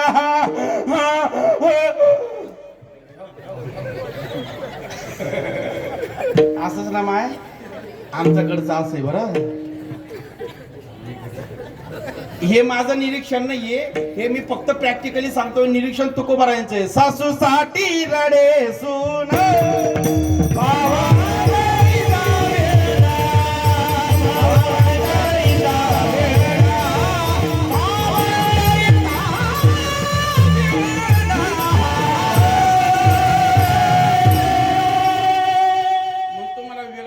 महाराज खिशातलं कुठं सांगू राहिला काय. तुकोबारांचं संतांचं निरीक्षण. सासू साठी रडे सून कशी रडे, अशी रडे सून भावांतरीचा. म्हणून तुम्हाला जिवंतपणे सावध करतोय माय. उगीच दागिने सगळे सगळे सोना काढून घेणारे. बऱ्याच सोना माय नावाने बोट मोती माय कुणी आणला ग. मग काही म्हाताऱ्या म्हणत असतील तुम्हाला जिवंतपणे सावध करतो, उगीच तुमचे दागिने उगीच कोणाच्या तरी बोकांडे जाण्यापेक्षा जर चांगल्या लोकांना दान करता आलं तर करून टाका. तसं आम्हाला केलं तरी आम्ही नाही म्हणणार नाही. विठाल विनोदाचा भाग सोडा पण वास्तव सत्य. हो या संसारा पायी रे हात लावणी नशिबाला तू रडशील ढाई डाई. मग काय एकच कर, घे घे घे हरिनाम घे माया सारी सोडून दे. घे घे घे घे घे घे घे घे घे घे घे हरिनाम घे माया सारी सोडून दे. हात लावणी नशिबाला तू रडशील डाई डाई. हो या संसारा पायी, या संसारा पायी. संसारातली जेवढी इच्छा तुम्ही कराल, संसाराबद्दलच्या जेवढ्या गोष्टी तुम्ही मागाल, सगळ्या मिथ्ये सगळ्या खोट्या आहे. हे सर्व जाणार आहे, हे सर्व इथंच राहणार आहे. वेळीच तुकोबारांनी सावध देखील केलं. आयुष्य खातो काढ म्हणून संसारातल्या गोष्टी मागून उपयोग नाही. संसारातलं मागितलं देवाकडून ते टिकणार नाहीये, ते मिथ्ये ते खोट आहे. म्हणून संसारिक मागितलं तुकोबारांनी नाही. बरं, परलौकिक मागण्याचा दुसरा प्रकार. मग परलौकिक लोक मागतात म्हणजे इंद्रपदापासून तर ब्रह्मदेवाच्या पदापर्यंत तुमच्या पुण्याच्या जेव्हा तुम्हाला प्राप्त होतील. पण कुठपर्यंत? पुण्याची पावटी सरे इंद्रपणाची. महाराज पुण्य संपलं की ते सुद्धा संपून जातं, पुन्हा मृत्यू लोकात यावं लागतं. म्हणून महाराज अजून शॉर्टकट मध्ये सांगतो, परलौकिक मागण्याच्या संबंधाने गावच्या सरपंच पदापासून तर मुख्यमंत्री पदापर्यंत किंवा राष्ट्रपती पदापर्यंत तुम्हाला पद प्राप्त होतील. परंतु 5 वर्ष फक्त. बरोबर, 5 वर्षात जर मध्येच कोणी 2.5 वर्षात पाय घातला तर 2.5 वर्षात माणूस खाली आहे की नाही, आहे की नाही.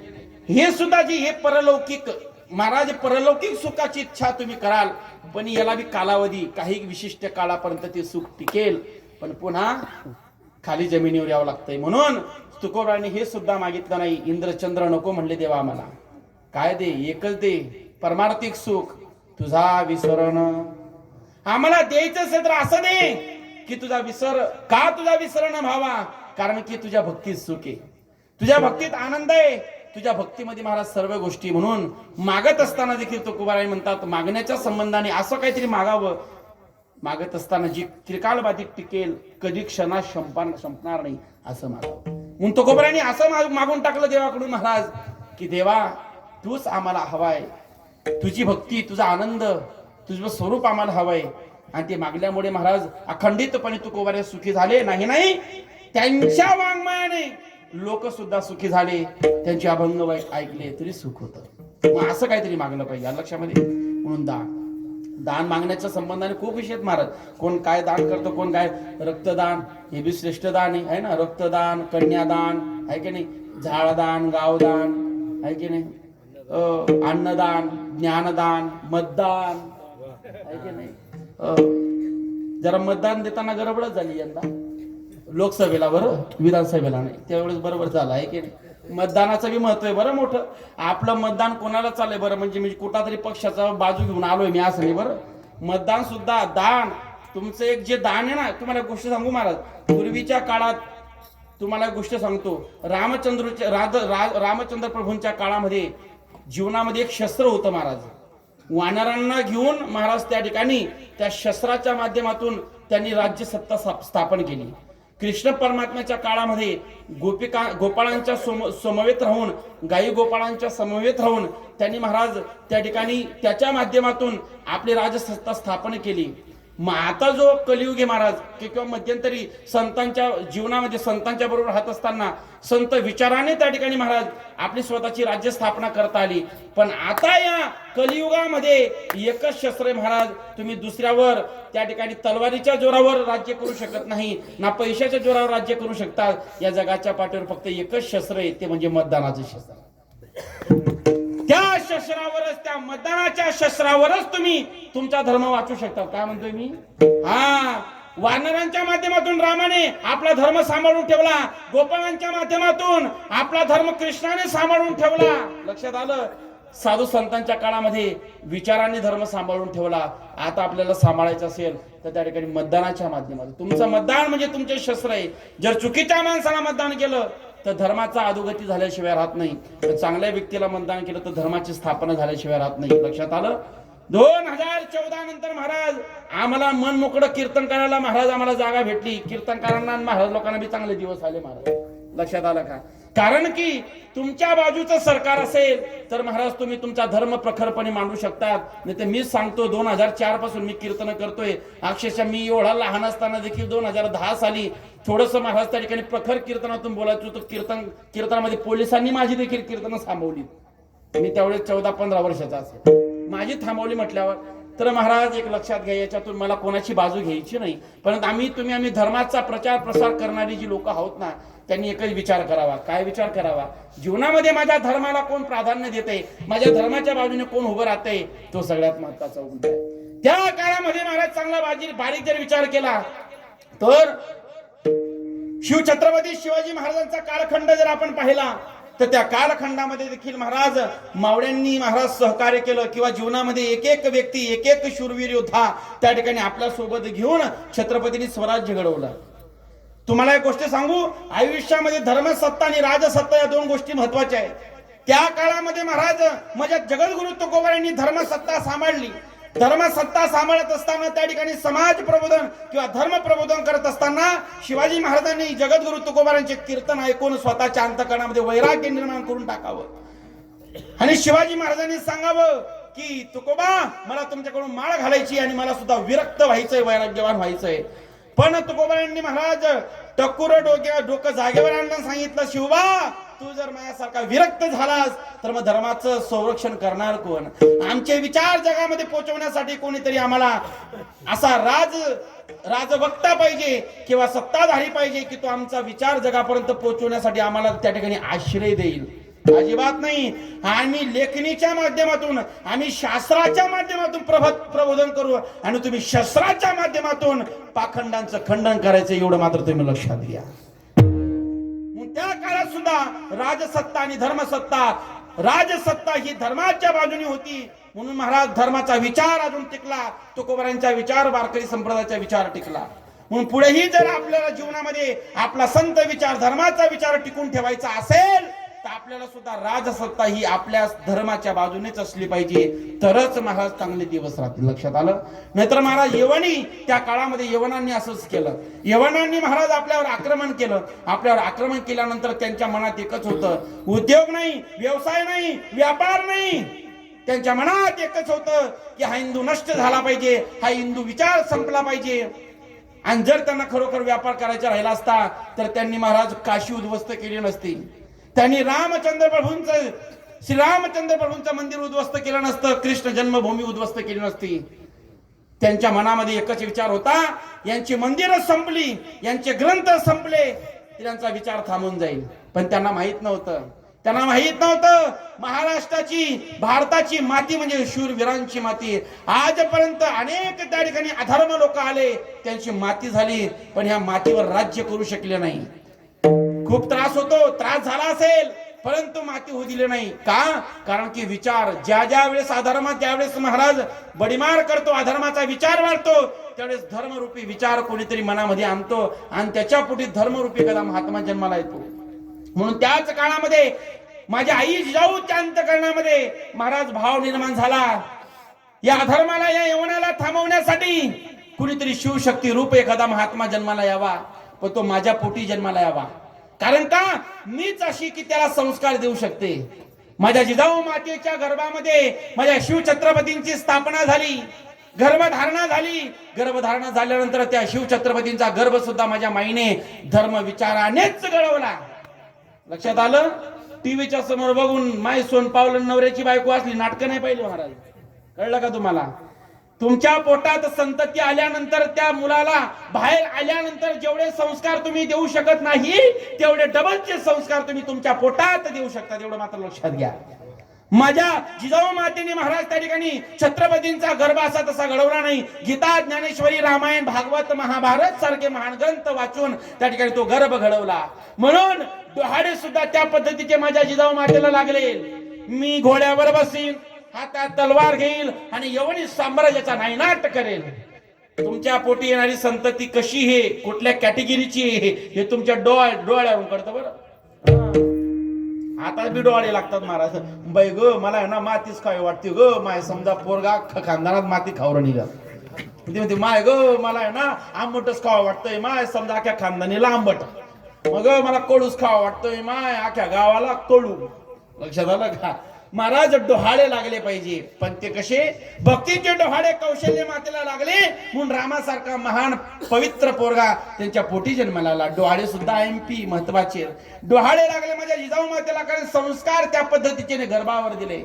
19 फेब्रुवारी आणि 1630 साली महाराज त्या ठिकाणी या महाराष्ट्राच्या भूमीवर या अंधकाराला नायनाट करण्यासाठी महाराज सूर्यासारखं तेज असणारा, तेजोमय असणारा, शिव स्वरूप असणारा वीर छत्रपती शिवाजी महाराज आई साहेब जिजाऊंच्या पोटी त्या ठिकाणी जन्माला आला. बोलो छत्रपती शिवाजी महाराज की जय. शिव छत्रपती शिवाजी महाराज छत्रपती राजे जन्माला आल्यानंतर त्या ठिकाणी महाराज या मातेने, या माय माऊलीने त्या ठिकाणी महाराज संस्कार त्या पद्धतीने द्यायला सुरुवात केली. ऐका ऐका महाराज, जीवनामध्ये माय माऊलीने तुम्हाला एक गोष्ट सांगू. राजे छत्रपती शिवाजी महाराजांना घडवण्यासाठी सगळ्यात मोठी भूमिका बापापेक्षा आईची होती. बरं काय म्हणतोय मी? शिवछत्रपतींचा इतिहास ऐकत असताना, त्या मातेचा इतिहास ऐकत असताना नुसतं फक्त इतिहास वाचू नका, तो स्वतःच्या जीवनामध्ये अवलोकन करा. तुम्हाला एक गोष्ट सांगू, माय छत्रपती शिवाजी महाराजांचा जन्म झाल्यानंतर मुलगा कसा व्हावा, कसा होऊ नये, हे सर्वांसर्वी आईच्या हातात असतं. हे जिजाऊ मातेने पटवून दिलं महाराज. जिजाऊ मातेने संस्कार त्या पद्धतीने द्यावं. माय माऊलींनो, तुमच्या पोटी राम जन्माला यावा की रावण जन्माला यावा हे तुमच्या हातात आहे. तुमच्या पोटी कृष्ण जन्माला यावा की कंस जन्माला यावा हे तुमच्या हातात आहे. तुमच्या पोटी एखादा शूरवीर योद्धा जन्म यावा की चोर जन्माला यावा हे माय माऊलीने तुमच्या हातात आहे. लक्षात आलं का तुम्हाला? हो, तुम्ही ठरवलं तर पाताळात, तुम्ही या पृथ्वीला पाताळ घालू शकतात. तुम्ही विचार केला तर याला बाहेर तुम्ही काढू शकता. तुमची ताकद म्हणजे साधी सुधी नाही. अरे नारी की निंदा मत करो यारो, नारी है रतन की खान. नारी की निंदा मत करो यारो, नारी है रतन की खान. जिस नारी के पेट से पैदा हुए राम किशन और हनुमान. तुमची ताकद म्हणजे साधी सुधी नाही. देवाला नाचवण्याची ताकद तुमच्यात आहे. देवाला काम करायला लावण्याची ताकद तुमच्यात आहे. अरे जिच्यासाठी देवाने नाचावं तिचं नाव होतं मीराबाई. जिच्यासाठी देवाने काम करावं तिचं नाव होतं जनाबाई. जिने बहुजनांसाठी कार्य केलं तिचं नाव होतं अहिल्याबाई. जिने 1400 वर्षाच्या चांगदेवाला बोध केला तिचं नाव होतं मुक्ताबाई. जिने स्त्री शिक्षणाचा मार्ग मोकळा केला तिचं नाव होतं सावित्रीबाई. आणि जिने या हिंदुस्थानला महान राजा दिला तिचं नाव होतं आई साहेब जिजाबाई. आई साहेब जिजाबाई. म्हणून मातेने लक्षात घेतलं पाहिजे महाराज. लक्षात आलं का? परंतु आताची माय मॉडर्न झाली बाबा. मॉडर्न ती विचाराने व्हायला पाहिजे होती, ती फक्त शरीराने मॉडर्न झाली. तुम्हाला एक गोष्ट सांगू, राजे छत्रपती शिवाजी महाराजांना त्या ठिकाणी भूक लागल्यानंतर त्या माईने स्वतःचा दुधाचा परिपोक त्या ठिकाणी दिला, स्वतःचं दूध पाजून त्या ठिकाणी महाराज मोठं केलं. लक्षात आलं का? पण आज चांगला बारीक विचार केला तर आताची माय स्वतःचं दूध सुद्धा लेकराला पाजायला तयार नाही महाराज. स्वतःचं दूध म्हणजे अमृते. महाराज जिजाऊ मातेला काही कामानिमित्त बाहेर गेले असतात. राजे छत्रपती शिवबा महाराजांना त्या ठिकाणी भूक लागली.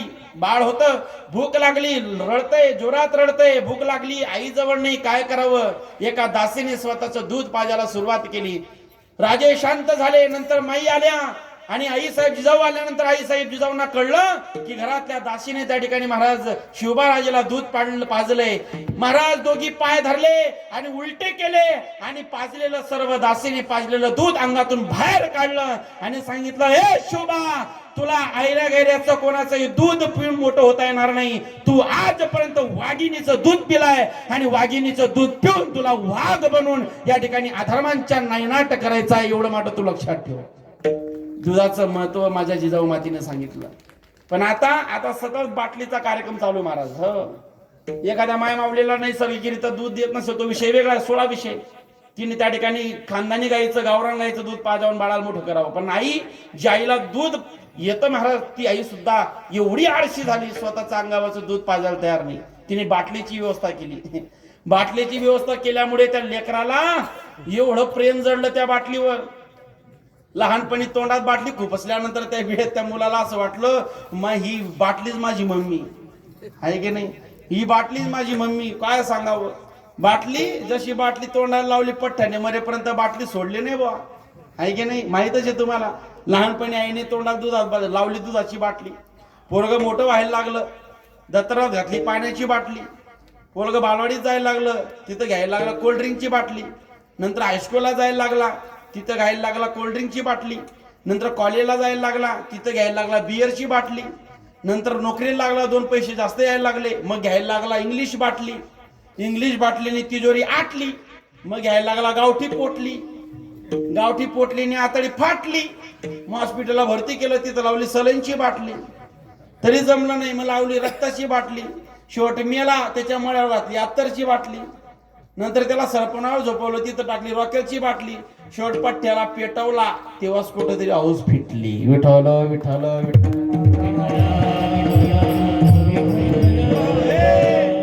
मम्मी बाटली बाटली, ही बाटलीची करामती माय. बाटलीचा नाद त्या लेकराला तुम्ही लावू नये बरं. आई सांगतोय, जिजाऊ सांगतोय, तुम्हाला जिजाऊ बनायचंय. मॉडर्न महाराज विचाराने व्हा. या जगाच्या पाठीवर बाई अंगाने मॉडर्न होऊ नका. माझ्या जिजाऊ मातेने त्या ठिकाणी विचार त्या लेकराच्या मनामध्ये पसरवला. माय माऊली, तुम्ही तुमच्या लेकराला तो विचार त्याला दिला पाहिजे. आणि मग त्या ठिकाणी महाराज शिवाजी महाराजांना सांगितलं की शिवबा, तुला त्या ठिकाणी एकच काम करायचंय. हा यवनी राक्षस नाहीसा करायचा आहे, नायनाट करायचंय, स्वराज्यासाठी कार्य करायचंय.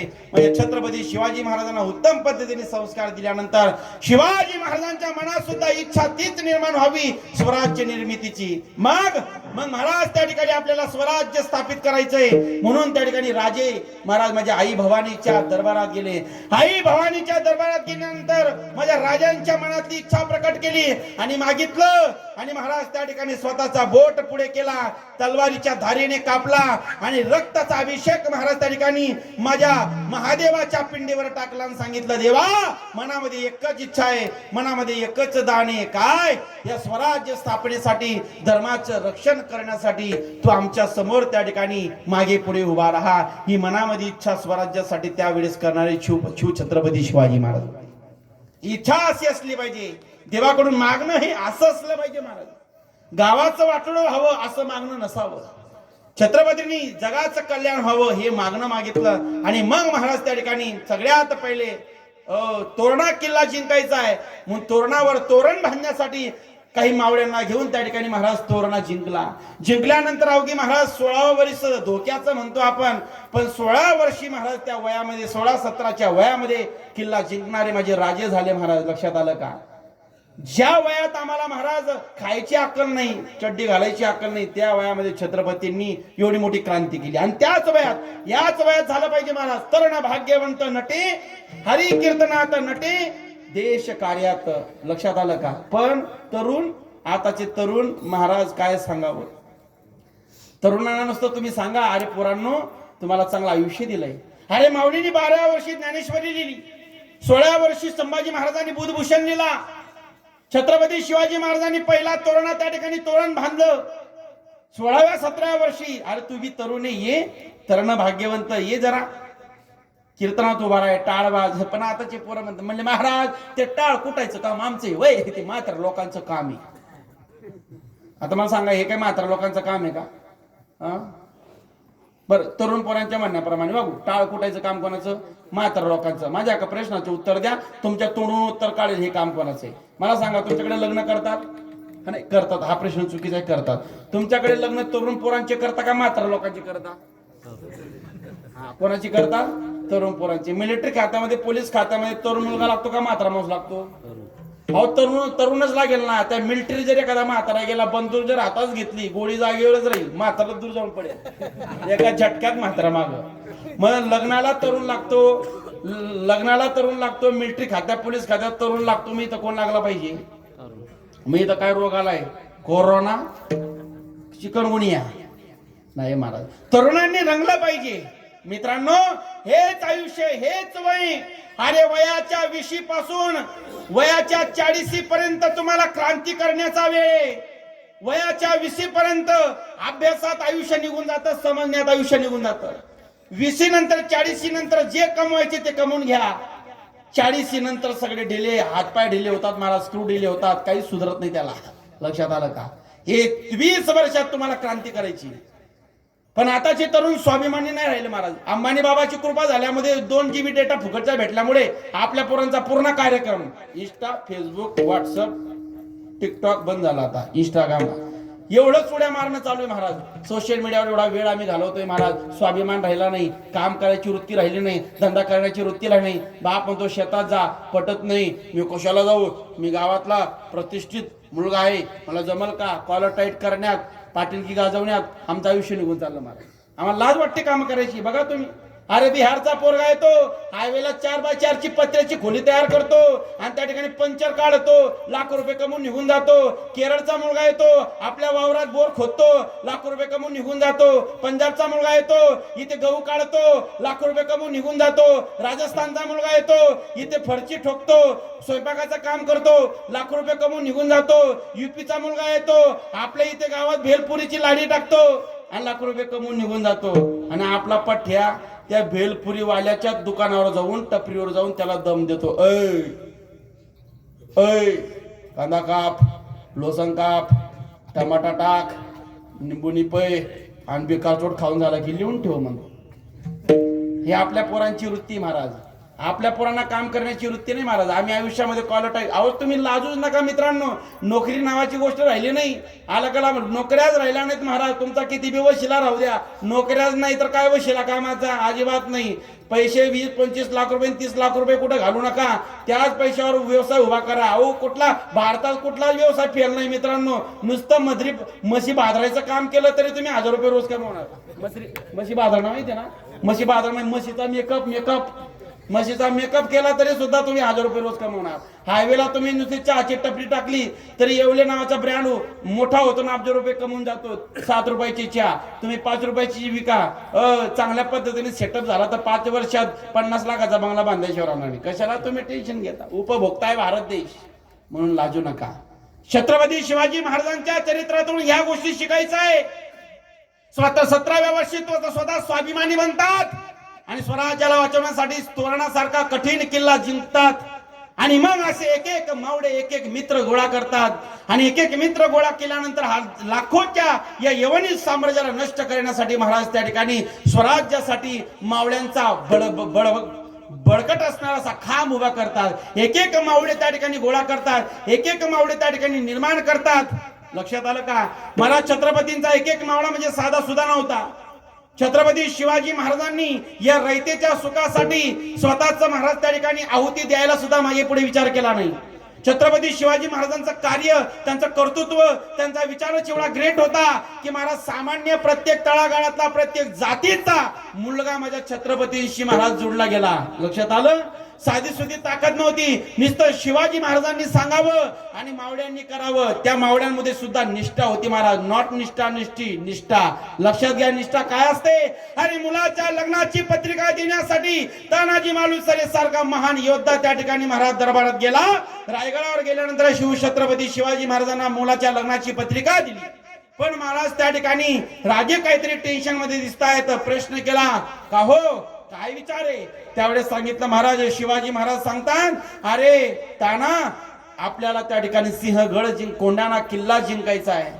त्यावेळेस महाराज कोंढाणा किल्ला जिंकायचा आहे असं मनामध्ये जसं कानावर शब्द पडले, तानाजी मालुसरे म्हणतात, काळजी करू नका राजे, तुमच्या मनात इच्छा पूर्ण झाली म्हणून समजा. हातात डाल, तलवार हातात घेतली.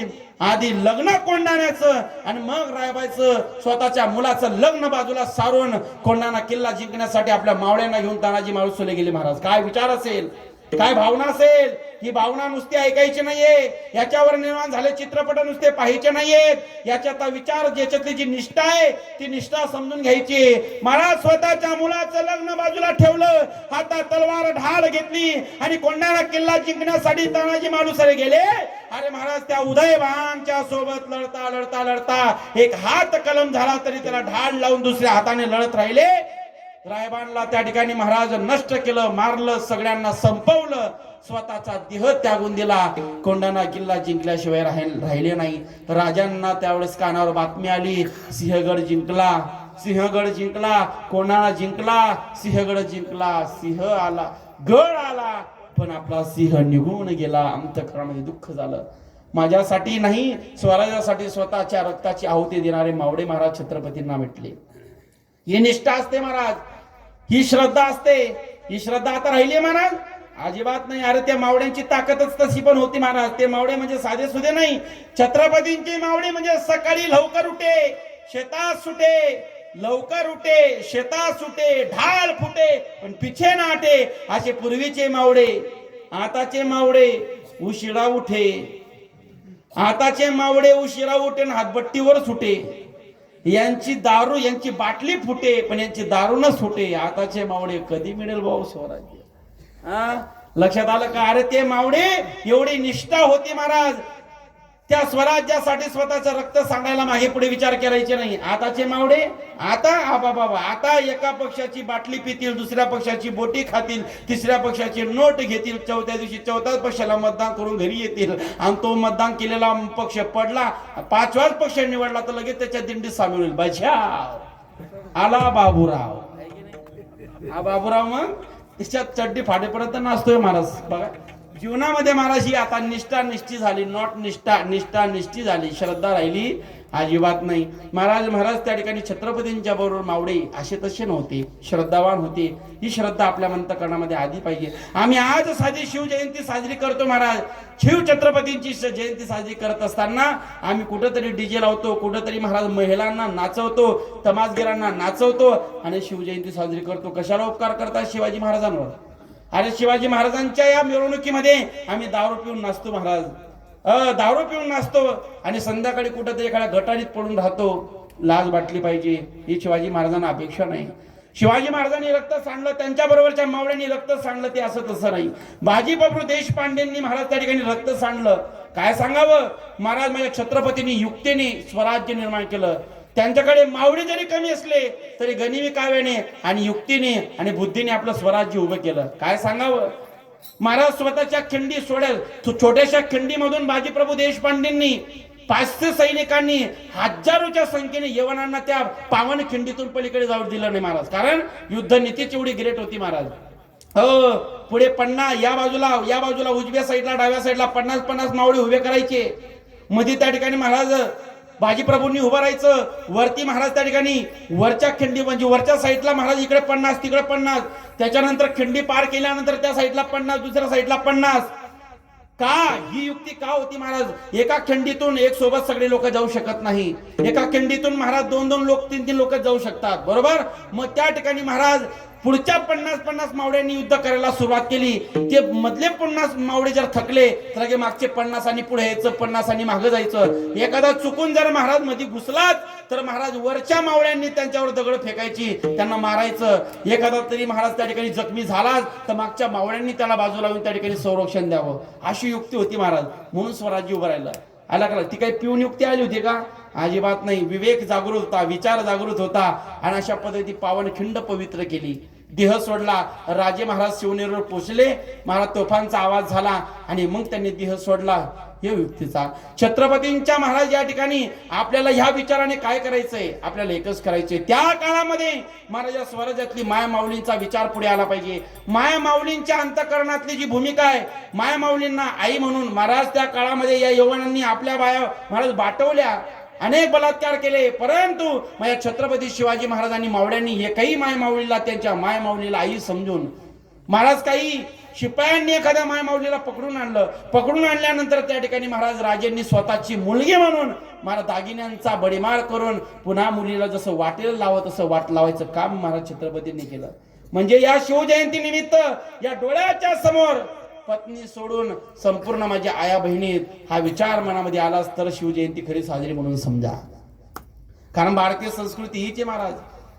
स्वामी विवेकानंदांनी भारतीय संस्कृतीचं महत्व, छत्रपती शिवाजी महाराजांचं महत्व शिकागोच्या परिषदेमध्ये सांगताना हेच सांगितलं. आणि ज्यावेळेस तुम्हाला पाश्चिमात्य विचारवंतांनी त्या ठिकाणी प्रश्न केला, स्वामीजींना, हो तुम्हारी संस्कृति में तुम्हारे देश में और हमारे देश में क्या फर्क है? तुम्हारी संस्कृति और हमारी संस्कृति में क्या फर्क है, बताओ हमें. त्यावेळेस महाराज छत्रपतींनी सांगावा, स्वामी विवेकानंदांनी सांगावं, तुमच्या संस्कृतीत आणि आमच्या संस्कृतीत काय फरक आहे? अरे तुमच्या संस्कृतीत और आमच्या संस्कृतीत एकच फरक है. तुम्हारे देश में और हमारे देश में एक ही बात है. बोले क्या? तुम्हारे देश में माँ को छोड़कर हर औरत को पाप की नजरे से देखा जाता है. तुम्हारे देश में माँ को छोड़कर हर औरत को पाप की नजरे से देखा जाता है, लेकिन मेरे भारत देश में पत्नी को छोड़कर हर औरत को माँ की नजरे से देखा जाता है. माँ की नजरे से देखा जाता है. हा विचार छत्रपतींनी आमच्या जीवनात दिला आणि हा विचार त्या ठिकाणी स्वामी विवेकानंदांनी शिकागोच्या परिषदेत सांगितला. हा विचार त्या ठिकाणी छत्रपतींचा हा विचार आपल्या मनात आला पाहिजे. कुठल्याही मावळ्याने व्यसन केलं नाही, आपल्या जीवनात व्यसन नावाची गोष्ट नाही राहिली पाहिजे. महाराज प्रत्येक आई बहिणीला आई बहीण म्हणून त्या ठिकाणी डोळ्यामध्ये पाहण्याची वृत्ती अंतःकरणामध्ये निर्माण झाली पाहिजे. हा विचार त्या ठिकाणी मनात आणला पाहिजे. जगाचं कल्याण व्हावं, जगाचा विचार त्या ठिकाणी मनामध्ये, कल्याणकारी विचार मनामध्ये आला पाहिजे, तर शिवजयंती करण्याचा अर्थ त्या ठिकाणी होईल. मग एक लक्षात घ्या महाराज, आयुष्यामध्ये आपल्याला या भगवंताकडून हेच मागणं मागायचंय की देवा तुझी भक्ती अंतःकरणातून होऊ दे, या स्वराज्याची सेवा आमच्याकडून होऊ दे, या धर्माची सेवा आमच्याकडून होऊ दे, या समाजाची या देशाची सेवा आमच्याकडून होऊ दे. या निमित्ताने आपल्याला हे मागणं या ठिकाणी उचित ठरतं आणि ज्याच्याकडून मागायचे त्याचं भजन आपल्याला श्रद्धेने या ठिकाणी करायचंय. सगळ्यांनी हाताने टाळी आणि मुखाने पवित्र भगवंताचं नाम विठोबा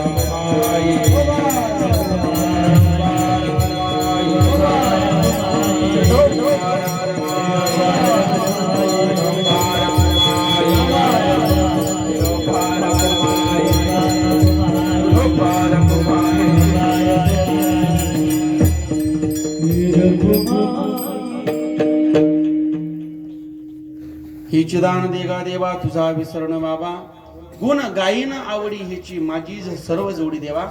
तुझे जे नामचिंतन तू आम्हाला प्राप्त झाल्यानंतर तुझे हे नामचिंतन आम्ही आवडीने गाऊ, तुझे गुण त्या ठिकाणी आवडीने गाऊ. कारण या जगाच्या पाठीवर गाण्यासारखं फक्त एक त्याचंच नाम आहे की ते विश्वामध्ये त्याच्याशिवाय गोड दुसरं कुठलं नाही. अमृताहुनी गोड नाम तुझे देवा, नाम तुझे देवा, मन माझे केशवा कावानी गे, सांग पंढरी राया काय करूयासी, किती गोड गोड तुझे नाम. एवढं भगवंताचं नामस्मरण गोड आहे. आणि मग त्याचं नामस्मरण आपल्याला श्रद्धेने आवडीने गायचंय. ऐका ना, शिवछत्रपती शिवाजी महाराजांच्या जयंतीच्या निमित्ताने या ठिकाणी महाराज मला दोघी गोष्टी त्या ठिकाणी बॅलन्स करायच्या आजच्या कीर्तनाच्या निमित्ताने. या ठिकाणी महाराज माझ्या शिवछत्रपतीने एवढं सुंदर कार्य केलं, मावड्यांना सोबत घेऊन त्या ठिकाणी स्वराज्य उभं केलं. आज जर ते राहिले नसते, काही लोक म्हणतात म्हणे का महाराज तुम्ही तुमच्या छत्रपतींचे एवढं गुणगान गातायत का? छत्रपती शिवाजी महाराज काही देव होते का तुम्ही त्यांचं गुणगान गातायत?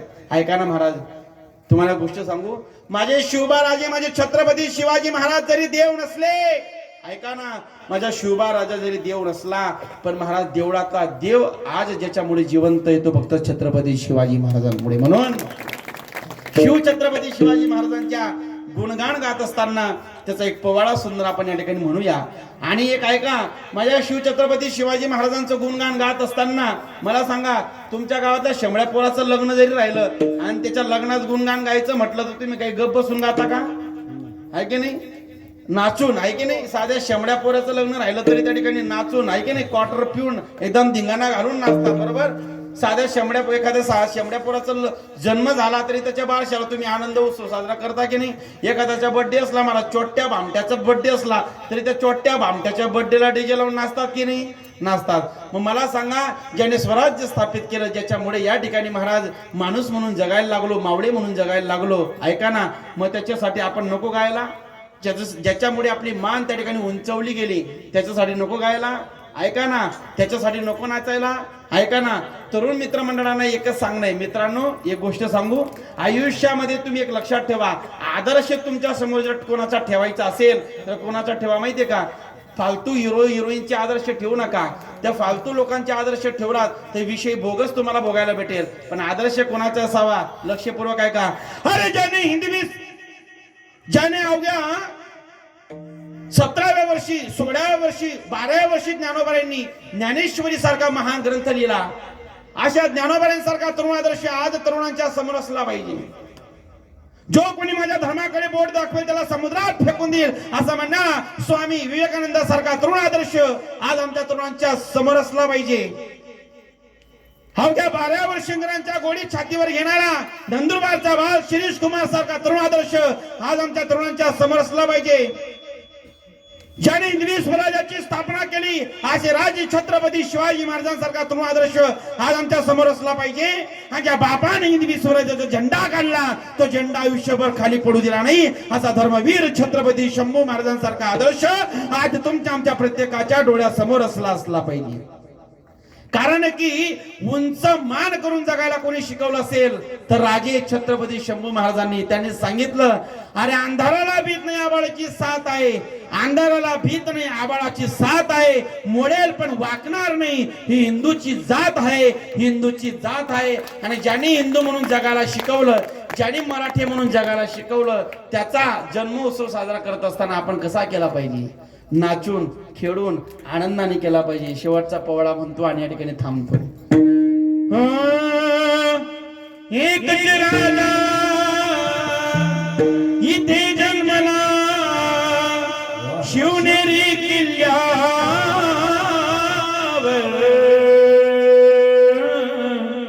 हो हो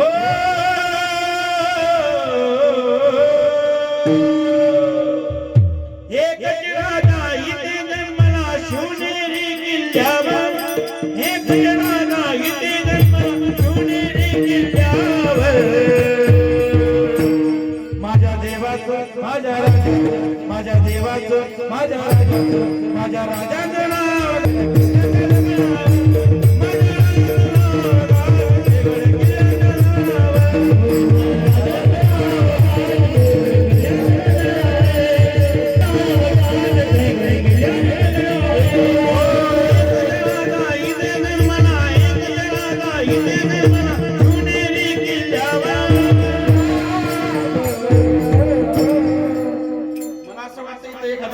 गाणं लावा.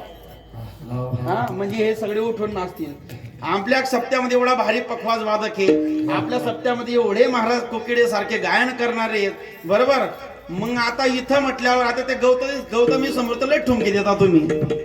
असं वाटतं की हिला यांनी शिकवला काय ठुमके द्यायला. तिथं तुम्हाला लाज वाटत नाही नाचायची. मग राजाच्या जन्म उत्सवामध्ये आपल्याला लाज वाटली पाहिजे.